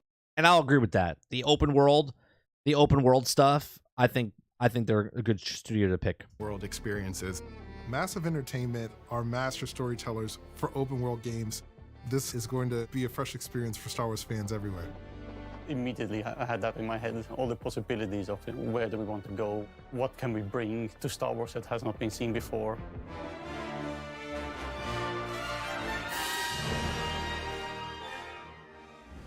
Lucasfilm Games suggested that the perfect era to set Outlaws would be between Empire Strikes Back and Return of the Jedi. And I agree with this. There's so much that you could do in between, different stories that you can do in between, and yet it's still linked, right? It's still linked in between the best Star Wars, right? 4, 5, and 6 are the best Star Wars, and you can do so much in between Empire Strikes Back and Return of the Jedi. And there's always that possibility, right? There's always that possibility where you're a new character, but you come across other familiar characters, and it's not like they're part of the main story. They could be, but just seeing the Tatooine bar, and then walking into the bar of the cantina and seeing the band play or seeing one of the other characters from one of the movies inside there, they'd be like, oh, that's cool. Because then you feel like you're part of the thing that you loved, which was the Star Wars universe. What's great about that point on the timeline is this is a moment where the civil war between the Empire and the Rebellion is at its height. And this creates an environment across the galaxy where outlaws can thrive. That's the world that Kay is stepping into, and she sees the opportunity just like anybody else.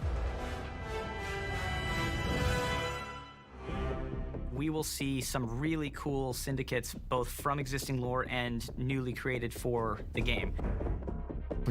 I would like, you know who I'd like to see in this game? I would like to come across Wedge. I would like to see something about Wedge in the story. If he comes across in some way, shape, or form, you cross paths with him, he talks to you, something. I would like to know more of Wedge. Now, I think it was after Aftermath, Star Wars Aftermath. There's a whole book with Wedge leading it and stuff like that, which is good. When you play Star Wars Outlaws, you get a chance to discover what the underworld is like and live through those experiences. The stakes are definitely very high Hello. for Kay's journey through the underworld, but she learns, she adapts, she sneaks around, and she finds herself in very important spaces with very powerful people. Building the world of Star Wars Outlaws, first thing we had to do was think of places where outlaws thrive. These hubs of scum and villainy. The most exciting thing is being able to go back to iconic locations that people know and love. Talk about Mon Mothma? Is that what you're talking about, Titan? But then diving into the Lucasfilm archives and really bringing them alive in a new but very genuine way. It's not just about recreating Tatooine as you know it. Going back to the classic sources of spaghetti westerns, we try to recreate it. Kylo, yeah, when you walk into... Here's the thing, right? I'm torn when I go into the theme park over here and I go to Galaxy's Edge, because when I walk there, I hate it. Hear me out. I hate it because it's not my Star Wars, right? But I also hate it because I can't love it like my son. My son, when he was younger, walked in, and I hated it because it wasn't my Star Wars, okay? This is truly what happened, right? I hated it because it wasn't my Star Wars. I didn't see Han, I didn't see Luke, I didn't see anything. But then we saw Chewbacca, and Chewbacca walked up to us, and he started talking, and he had a and he started interacting with my son, and my son like lit up, right? He was just like, "This is amazing." He's interacting with Chewbacca, okay? Then I went into the cantina and stuff like that, and it's cool, man. It's cool. It's cool that you're there, living for that moment in that thing. And then I turned an eye, and I was like, looking through my son's eyes, I absolutely loved it. I was like, I wish I had something like this when I was a kid, right? Being a Star Wars fan. Now, he likes Star Wars. He doesn't love Star Wars. To me, I'm disappointed that Galaxy's Edge is not Tatooine. I wish I could walk into the cantina of Tatooine. I wish I could walk into the scenes and stuff of my Star Wars, not the Disney Star Wars that they created. I wish they didn't change it, because it was supposed to be the original Star Wars, and they changed it in production while they were building it and turned it into the new stuff. Authentic mood and feel as we build new points of interest to follow the already established history. And there is a new location that we collaborated with Massive Entertainment on called Toshara. Toshara, that's how And you this has pronounce been it. built from the ground up with the scoundrel fantasy at its beating heart. Hang on! Our goal is that you feel like you're stepping into Star Wars. And that means going back to those Macquarie concepts, going back to Joe Johnston's storyboards, Phil Tippett's creature designs, and creating a lived-in galaxy. We're trying to create a world that feels alive and bustling with opportunity, that also is very grounded. And we're getting inspiration from the African savannah. But we still want to add the alien element. And that is what makes it feel like Star Wars. We want to give Toshara some elements that make it really stand out in the Star Wars galaxy. So there are windswept plains, veins of amberine, and there's a vibrant city. Travis, let's be honest. That is asking that is asking for the impossible. Right? That is asking for the impossible. You are in it's less likely because it's taking place between Empire Strikes Back and Return of the Jedi. And at this point, between the two, we don't know Return of the Jedi yet, right? Because it's between. So it takes place between Return of the Jedi and Empire Strikes Back. So we only really know of Luke. And we know Ahsoka's out there. And we know that Cal Kestis is out there. Because it's all connected to the Star Wars universe, right? We know that Darth Vader is still alive. We know the Emperor is still alive. We know that there's other characters out there. Okay? We know that that Ezra's out there somewhere. We know that Sabine's probably a Jedi, right? So there are Jedi out there. To think that you're not going to see or mention of a lightsaber, a Sith Lord, or a Jedi is, you're probably going to be disappointed. It's Star Wars. Star Wars is Jedi. All the people that always say, like, I want a story without Jedi, it boggles my mind because that's what Star Wars is. That's what it is. You might not get Jedi, but to say that you're not going to see a lightsaber, a mention of one, I'll be very surprised if that happens. Called Mirogana that's built into a huge rock that's been carved out by the wind that's ever present on Toshara. One thing that we need to always keep in mind is there's always a connection between Yeah, Titan. It's Star Wars. It's Star Wars. You have to have a connection. It's part of the lore. It's part of the story. And what we know now, based on all of this Disney stuff, okay, from the Clone Wars to the Rebels to episodes 7, 8, and 9, from Boba Fett, Obi-Wan, and all this stuff, this takes place after Empire Strikes Back. This takes place between Return of the Jedi. So canonically, none of that stuff has happened. Return of the Jedi and past has not happened, but everything up to the front, 1, 2, 3, Clone Wars, Rebels, New Hope, Empire Strikes Back, all has happened and taken place up to this point. So everything that you know before, they would have to mention or something into this to connect it to the world of it. You see what I'm saying? between the biome and what grows there, what lives there, like the flora, fauna, and the culture of the people who inhabit the place.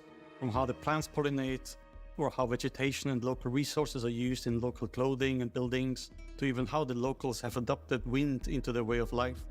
We have created everything with an authentic approach, so players will... Right, Stealth. Coming across them in some way, shape, or form. You know what I mean? Because they're talking about the syndicates and stuff here, right? Well, we know... Is Darth Maul... Darth Maul is still alive at this point. Right? Or is he not there? No, he dies. No, he's not there because Obi-Wan is dead in New Hope, and Darth Maul is dead by that time, before New Hope.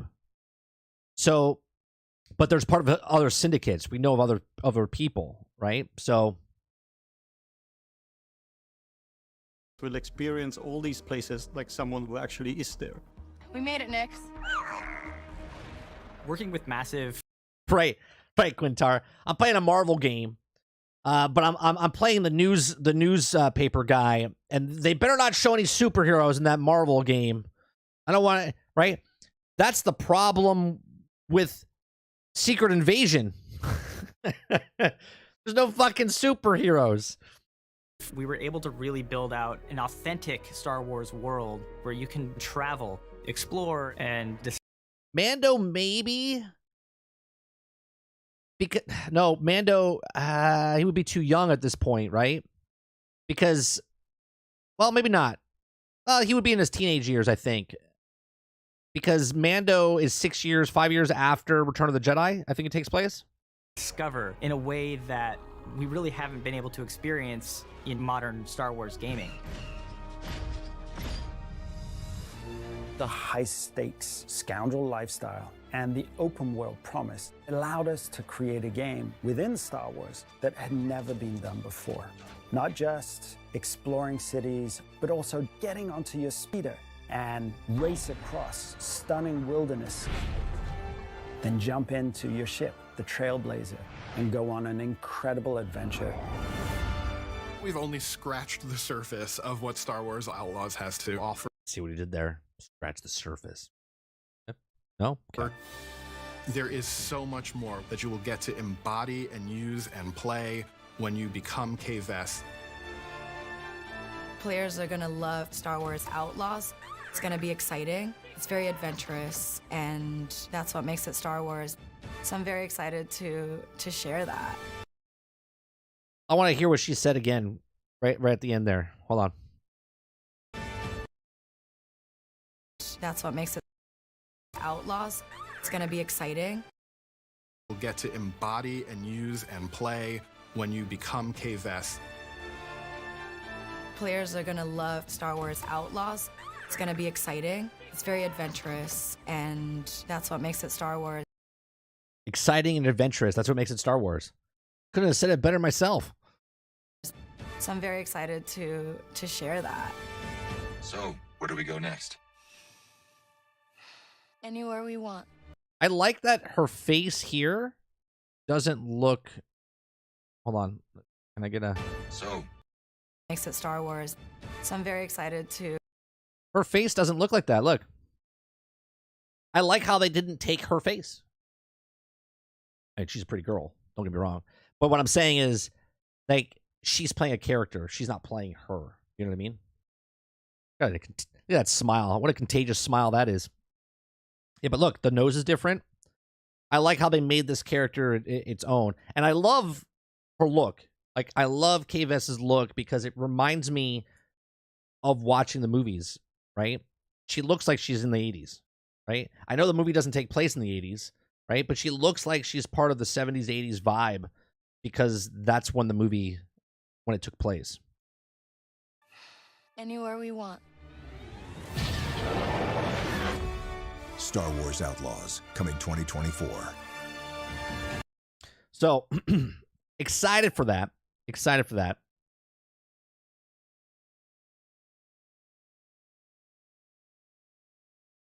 I think it's going to come out the same time as Jedi Survivor came out. I actually made a video talking about we made it like 6 months ago before we even knew about this game, like what we know now.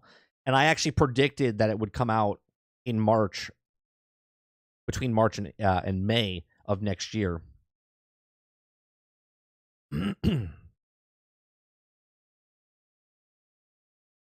She looks like a good character. It doesn't strike me as that strong female character people always bitch about. Yeah, I feel like she just fits in. She just fits in the world, if that makes sense, Travis. Right? I just feel like she fits. She looks like a character that's not like, I don't know, almost like that girl next door type of feel.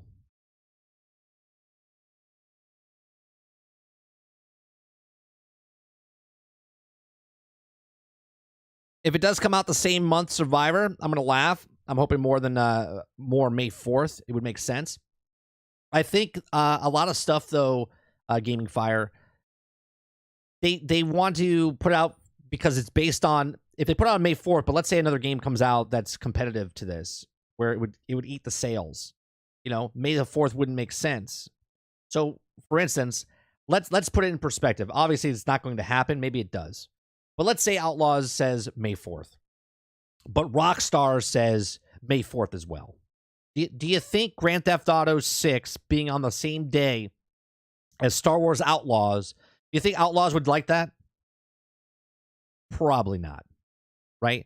So I know I'm using the catalyst of Grand Theft Auto 6. You don't want to be anywhere near a game like that when it comes out. So saying anywhere between March and May based on what other games come out. There could be another game that comes out that people are like really excited for, and it could kill the vibe of what this game is. So hence why I'm saying March or May, the same time frame as Survivor, because they need that gap. They need that playroom just in case a game comes out and says, "Oh yeah, we're putting this here," right? Brain says, "I don't mind a strong female character if they cast Ronda Rousey as someone who looks like capable, but then you can cast some toothpick like Brie or Gal." Right. Well, I'm okay if it's like superpowers, Brain, right? If it's like superpowers in a superhero movie and stuff like that, it's not a big deal to me that she's like super thin, right? Because you don't know what their powers are and stuff like that. But if it's like this, where there's no superpowers or anything like that, I want to be more realistic, right? And someone that's a $110, even if they're like super martial arts or whatever, they need to get their ass kicked a little bit, right? You're not going to be like superior to the person that's like 400 pounds.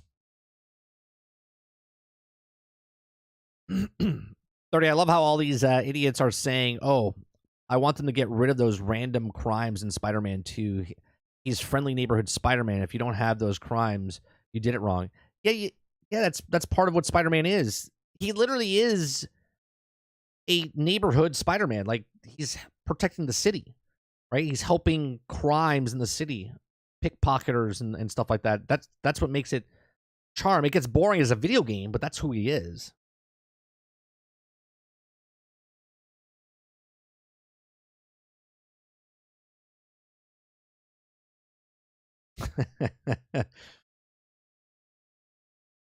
Yeah, like I think, like, for instance, I'm okay with Gal Gadot being Wonder Woman, right?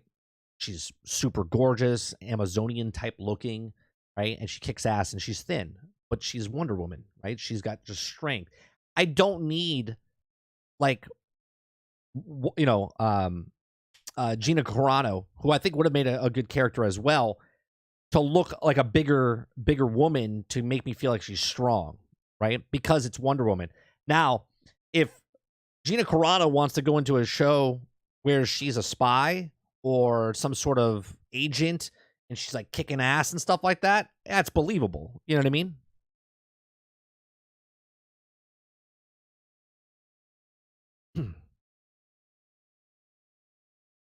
Yeah, but Gal Gadot can act, Rousey can't. No, but besides that, it's just I'm saying if you're a superhero character, I don't think you need to look like a wrestler, right? I don't think you need to look like Wonder Woman doesn't need to be super big. Wonder Woman is just a gorgeous woman who's Amazonian and then has the powers. So you can imagine going, okay, well, I'm in the realm of, it's a woman that's gigantic, right? She's a bigger woman and she's from a mythological place and she's strong. You believe that. You don't need to see someone like lifting weights and going, "Oh yeah, we know who Wonder Woman is." Is Gina still canceled? I don't think she is. I'm not sure. Speaking of games we're excited for, where the hell is Transformers Reactivate? What I'm saying, Stealth. That is my second. Actually, it's my first. It's my first game. I'm really excited about Transformers. I found a copy. I found a copy of Transformers War of Cybertron. I found one after my stream today. I'm gonna go pick it up. Right? $40. Guy has one. I'm gonna go pick it up. So we're gonna go pick that up, and then sometime in the next couple weeks, I'm gonna play through War of Cybertron, and then I'm gonna play. I want to own it. I want to get that game. So I'm gonna get it from this guy, buy it from him, and then I'm going to play War of Cybertron. We're gonna play the Fall of Cybertron, and then magically we're gonna picture Transformers, and then Reactivate's gonna come out. That's what's gonna happen. Yeah, I'm gonna stream it. Still. It'll be the night streams. Local? How did you find it? I did a search. On OfferUp, and I found a person.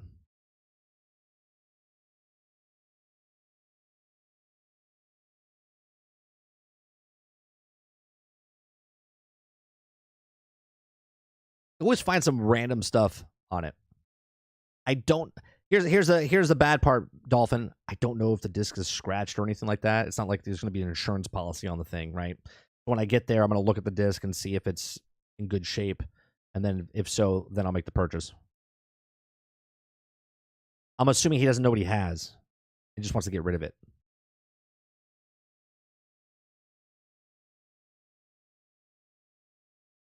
It's funny. I put in because I tried it last night, right? As you guys can tell, you can't see, my head's in the way. I put my 360 up there because I had to test it out, because I busted out my Xbox One and put Transformers in, and it said it doesn't work with it, and I was like, fuck. So then I put it in the Xbox 360 to see if it works, and it does still work in the 360. So I was like, okay, this one works in the 360. That means the other one will work in the 360. So I started doing a search, and then I got it. What game and platform? I can check around here. It's Transformers War of Cybertron for the 360.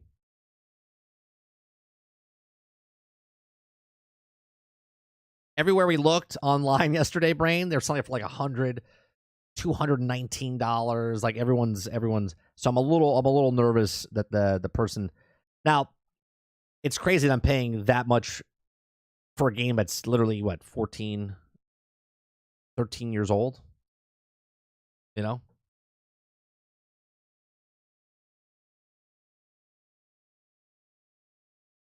But I want to own it. Oh, let me get back to what I was saying. So I put it in, right, and my son goes, "What is this?" I go, "It's Transformers." He goes, "Oh, is it a new game?" I said, "No, it's an old game." He goes, "Oh, it looks like it." And I was like, "What do you mean it looks like it?" I was like, "These are great graphics for this." He's like, "Eh." I'm like, "Seriously, bro?" Like he.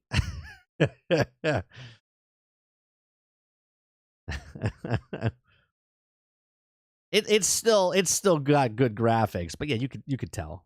It's not 4K. You know what I mean? Right. Play the game, you spoiled little shit. Yeah, but it's I'm excited. So we're gonna go see if pick it up.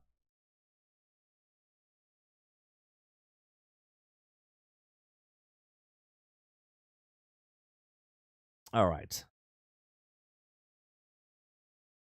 If I start this now, I was thinking about watching Robot Head talk about Finn, but I don't want to do that now because it's going to go well over, and I don't want to go past. So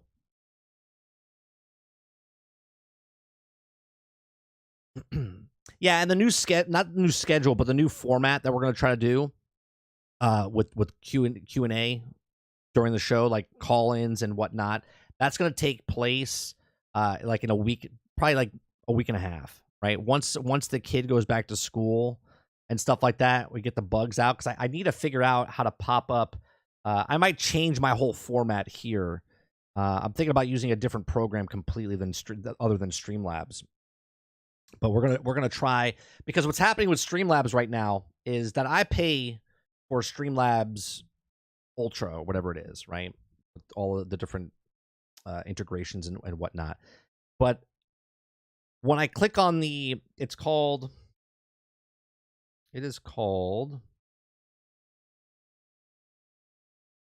yeah, Ultra. It's called Talk Studio Pro, and it's supposed to be integrated. It says one single subscription, premium features for 8 creator apps, access everything you need for professional live streaming, recording, editing, highlighting, sharing, and monetization, and more.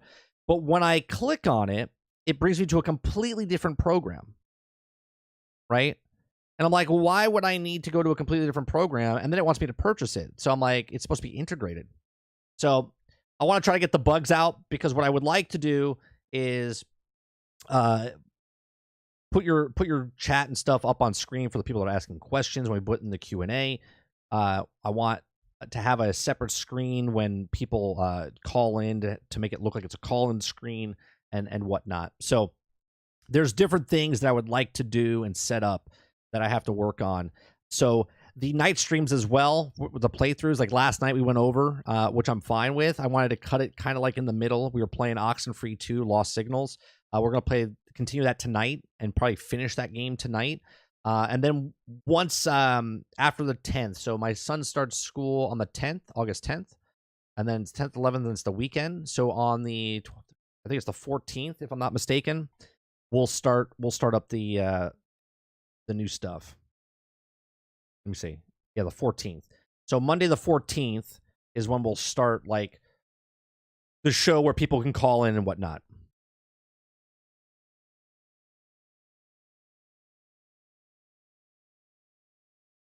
Watch the AI in GTA 5 RP servers. What's happening there, Stealth? If they do an Avengers 2 game, I'll honestly probably buy it. I mean, I liked Avengers. I that's the game I played the most. I mean, I forget how many hours we had. We had thousands of hours in that game.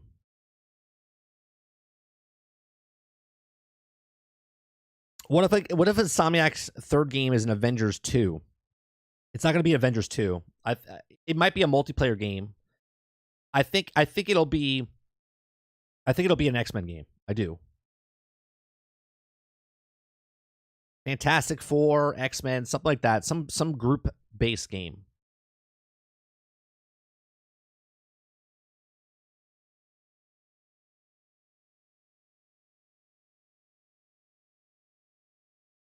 You can have conversations with the NPCs in the game now?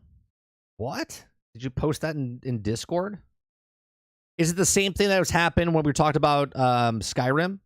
Stealth? The mod people were doing in Skyrim?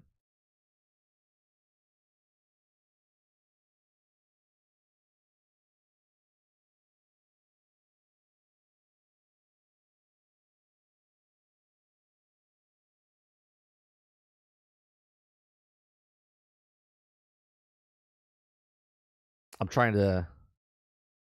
If it's the same technology they were doing with ChatGPT, is that what you're talking about? That type of stuff? I think that EA is doing an X-Men, not Insomniac. Read my lips. Punisher and Daredevil game. You think Insomniac's doing that? I can see... Well, the reason I don't think EA is doing the X-Men game is because they're working on Iron Man and Black Panther, and I think they're just going to do a third character, right? Some people are thinking Thor. Some people, maybe it'll be an off character.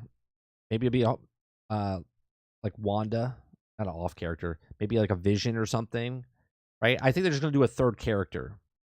It's all going to be 3 separate standalone single-player games, even though EA said single-player games are dead. Okay? I think Insomniac, the reason I think they're working on... Okay, so we had Spider-Man, and then we had Miles Morales. And now we have Spider-Man 2, where you can play both Miles Morales and Spider-Man. Then they're making Wolverine, which is a single-player game, which is fine. But I think their third game, might be an X-Men game. It still might be a single-player game, right? But I think it's going to be with X-Men. Hence why I think they're doing Wolverine first. I don't know. Maybe. I would love that, but who knows? Just with a Punisher or Daredevil game. Did you ever play... There was a Daredevil game back in the day, wasn't there? Let me look it up. I remember playing a Daredevil game.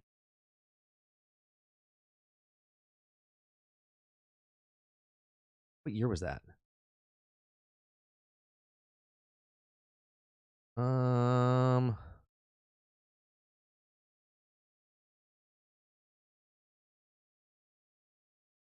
This one says Daredevil. Hold on, Daredevil 2000 action adventure detective thriller nor video game developed by. Oh, people are saying that maybe Daredevil is going to be the third game for Insomniac. I didn't know that was a thing. So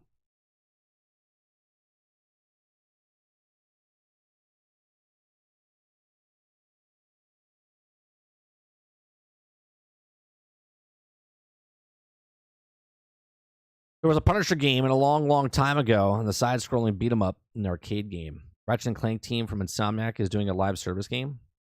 They are? What game is that?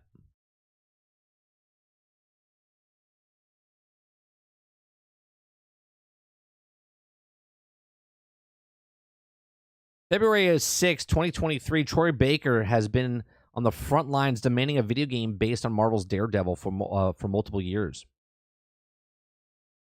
I didn't know there was this whole list of people that wanted a Daredevil game.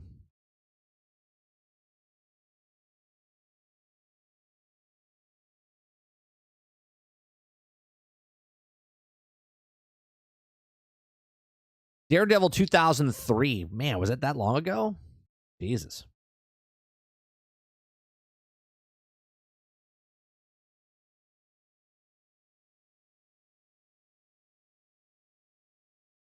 I like using Daredevil in Ultimate Alliance.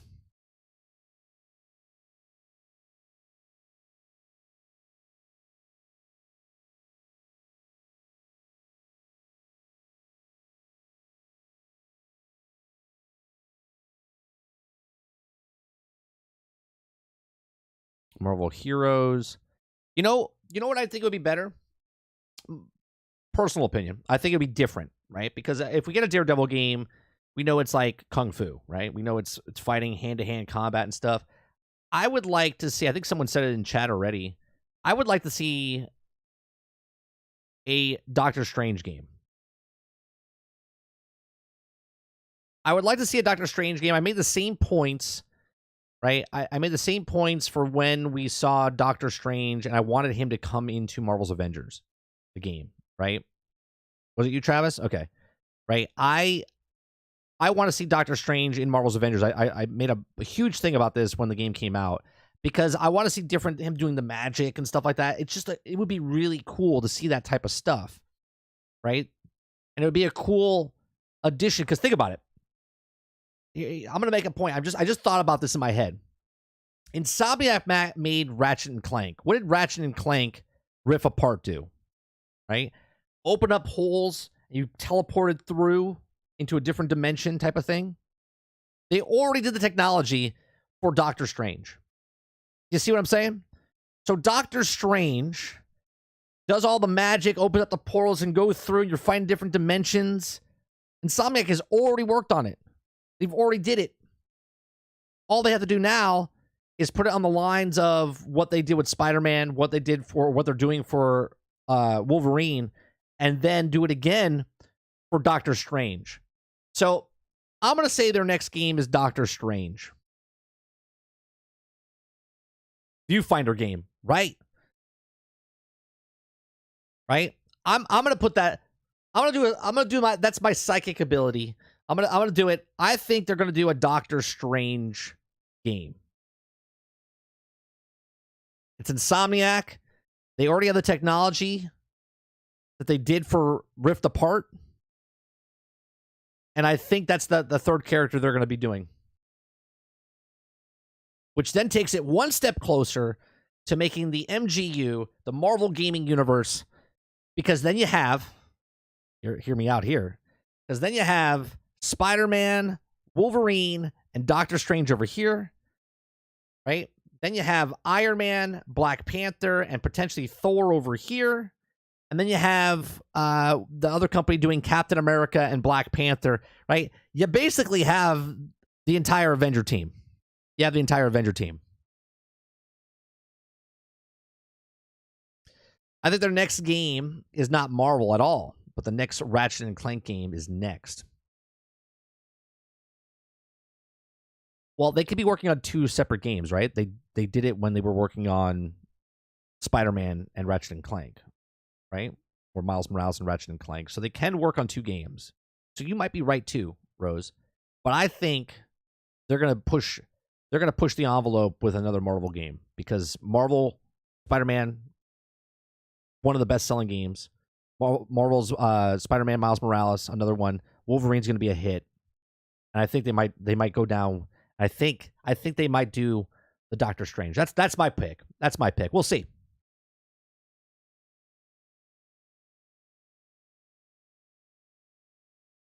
Too soon for a Ratchet and Clank? No, because if it came out in when the system came out in 2020, right?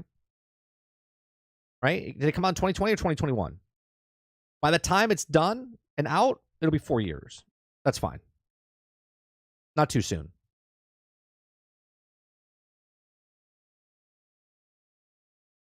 It'll have to be exclusive for PlayStation 5 and the magical SSD. That's right. It'll have to be.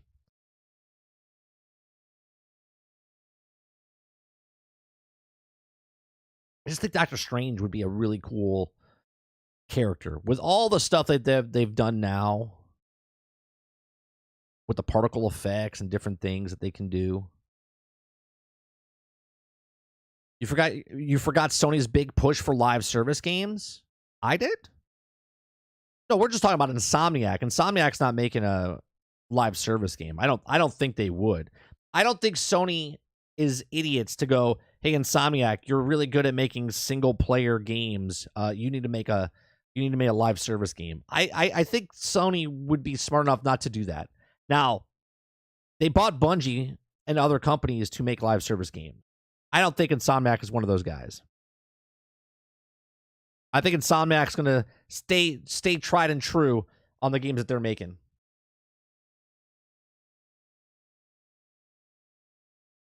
That will never happen, but Sony has proven they know Marvel better than actual Marvel.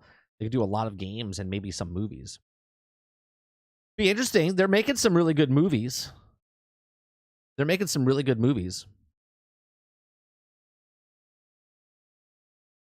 mean like EA did to BioWare? Yeah. I don't know. I hear rumors one team is doing it. You hear rumors that one team, Insomniac, is doing it, or you hear out of Sony's studios, one studio is doing a live service game.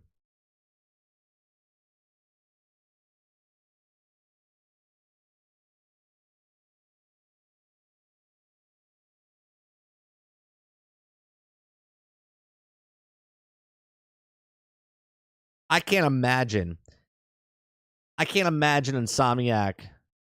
So there's rumors. Okay, let me look this up. There's rumors that Insomniac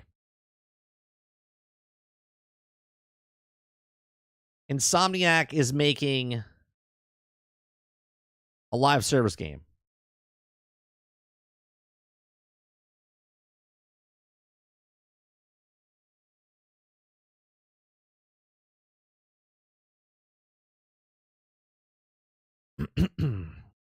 Okay, the official Insomniac Games developer. No, that's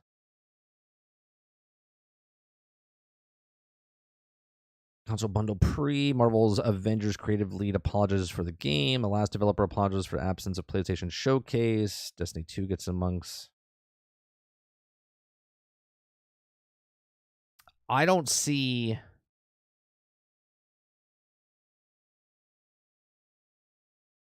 Is Insomniac working on a multiplayer game? In an interview as recorded in September of 2022, Insomniac Games project director confirmed the developer is working on a third game. The game, which is not Spider-Man 2 or Wolverine, will be a multiplayer title. So there you go. I think I was right in the first place saying it's X-Men.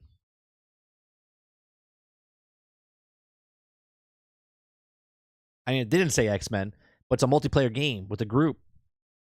Interesting. They are making a multiplayer game. So what you're saying, Titan, is that's the rumor you're going with? That because it's a multiplayer game, it's a live service game, is what you're thinking.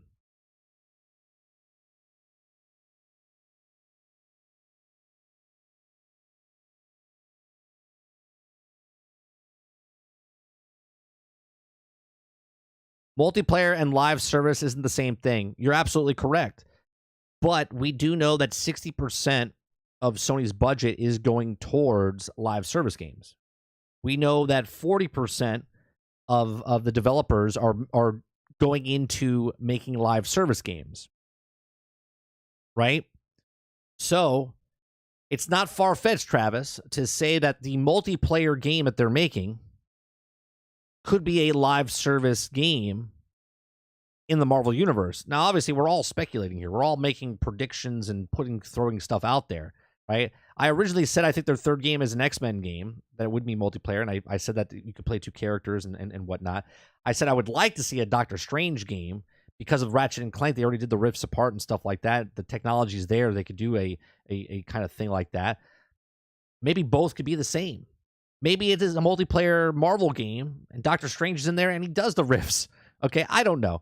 We're all kind of just putting stuff together, but I can see what Titan is saying, right? Sony's plan is to make 12 live service games over the next 6 years. Okay? Wolverine's probably coming out in 2024 late or 2025.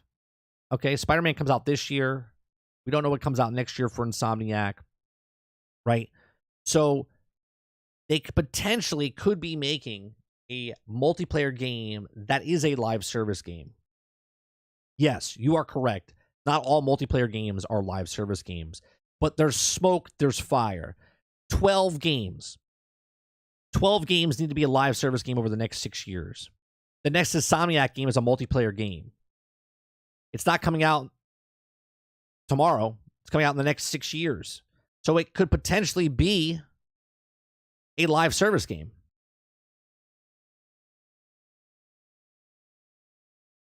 X-Men has a mutant that creates portals, Days of Future Past. Yeah. So, I mean, it's obvious that X-Men needs to be, Hogwarts Legacy. Right. Like what we talked about in the past.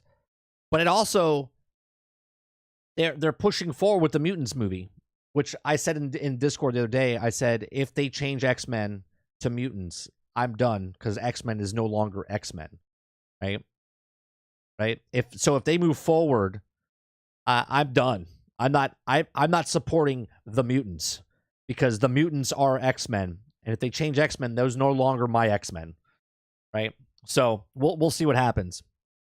But potentially it could be a X-Men / mutant live service multiplayer game from Insomniac Games in the next 2 to 3 years.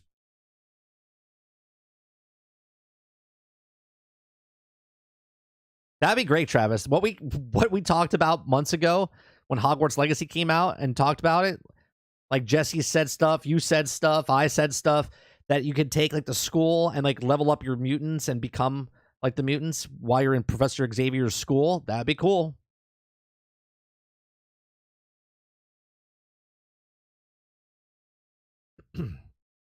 So we'll see. See, I didn't see that, Titan. I thought I read it before that they were working on a multiplayer game. That's why I think I came up with the X-Men stuff, but then I totally forgot about it. And then when you said live service, I was like, would they work on a live service?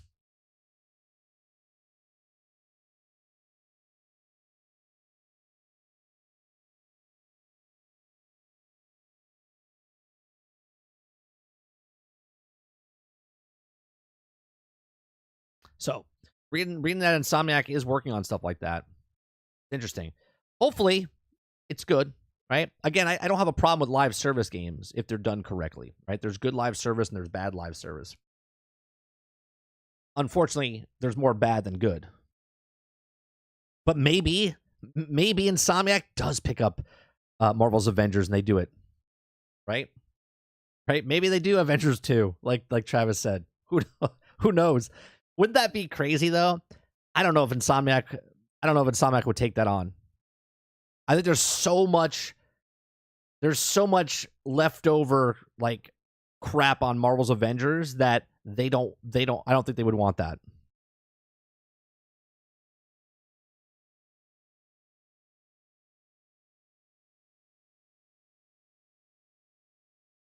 Like, people to this day, people are so burnt, so upset that Avengers, they just took that off. Marvel's Avengers is no longer on Game Pass. They took it off Game Pass yesterday or today. Today was the first day it's off. Yesterday was the last day you could play, I think, Marvel's Avengers on Game Pass.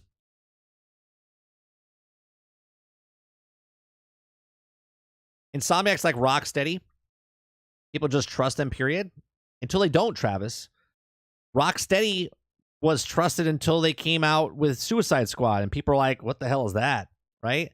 I, for one, am okay with Rocksteady because I like their stories that they told with Batman and stuff like that. So, but how fast people forget, right? People loved Bethesda until Fallout 76. It could turn on a dime real fast, right? People loved CD Projekt Red until Cyberpunk came out and came out the way it did. Suicide Squad isn't out yet, so we can't say it's good or bad. No, we can say whatever we want. The public perception is that Suicide Squad was going to be a clusterfuck, hence why they delayed it. So there's more evidence that it's bad than good.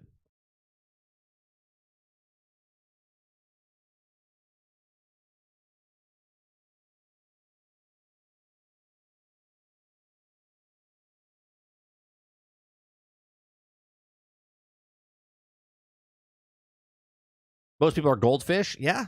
A lot of people are goldfish. I think everyone at certain points has goldfish brain, right? Except Pepperidge Farms. Pepperidge Farms remembers.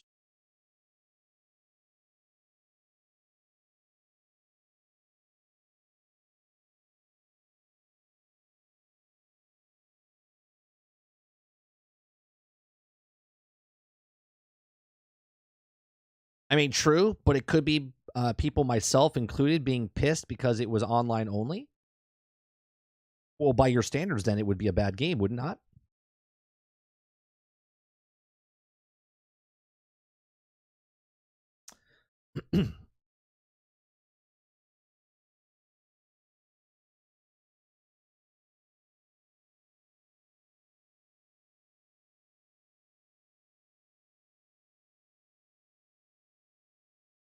Crowded never came back into chat and said what my question was. Hell, Division 2 didn't need to be online only. It's a great game, but still wasn't necessary. Sure. But it wasn't a fantastic game when it came out. It's a better game now. All I'm saying is, like, and I was the one that gave shit to Suicide Squad. I actually thought it looked pretty good, right? Even with the loot stuff, the loop that it was doing, right? Because I was in it for the story, just like I was for Gotham Knights, just like I was for Marvel's Avengers. Everything else after the fact was just kind of like icing on top. You know what I mean?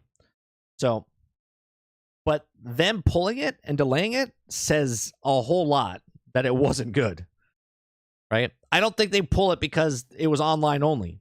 I think they do make changes. I've said that in a video, that I do think that they delay it because of, they might change it where it's offline and online.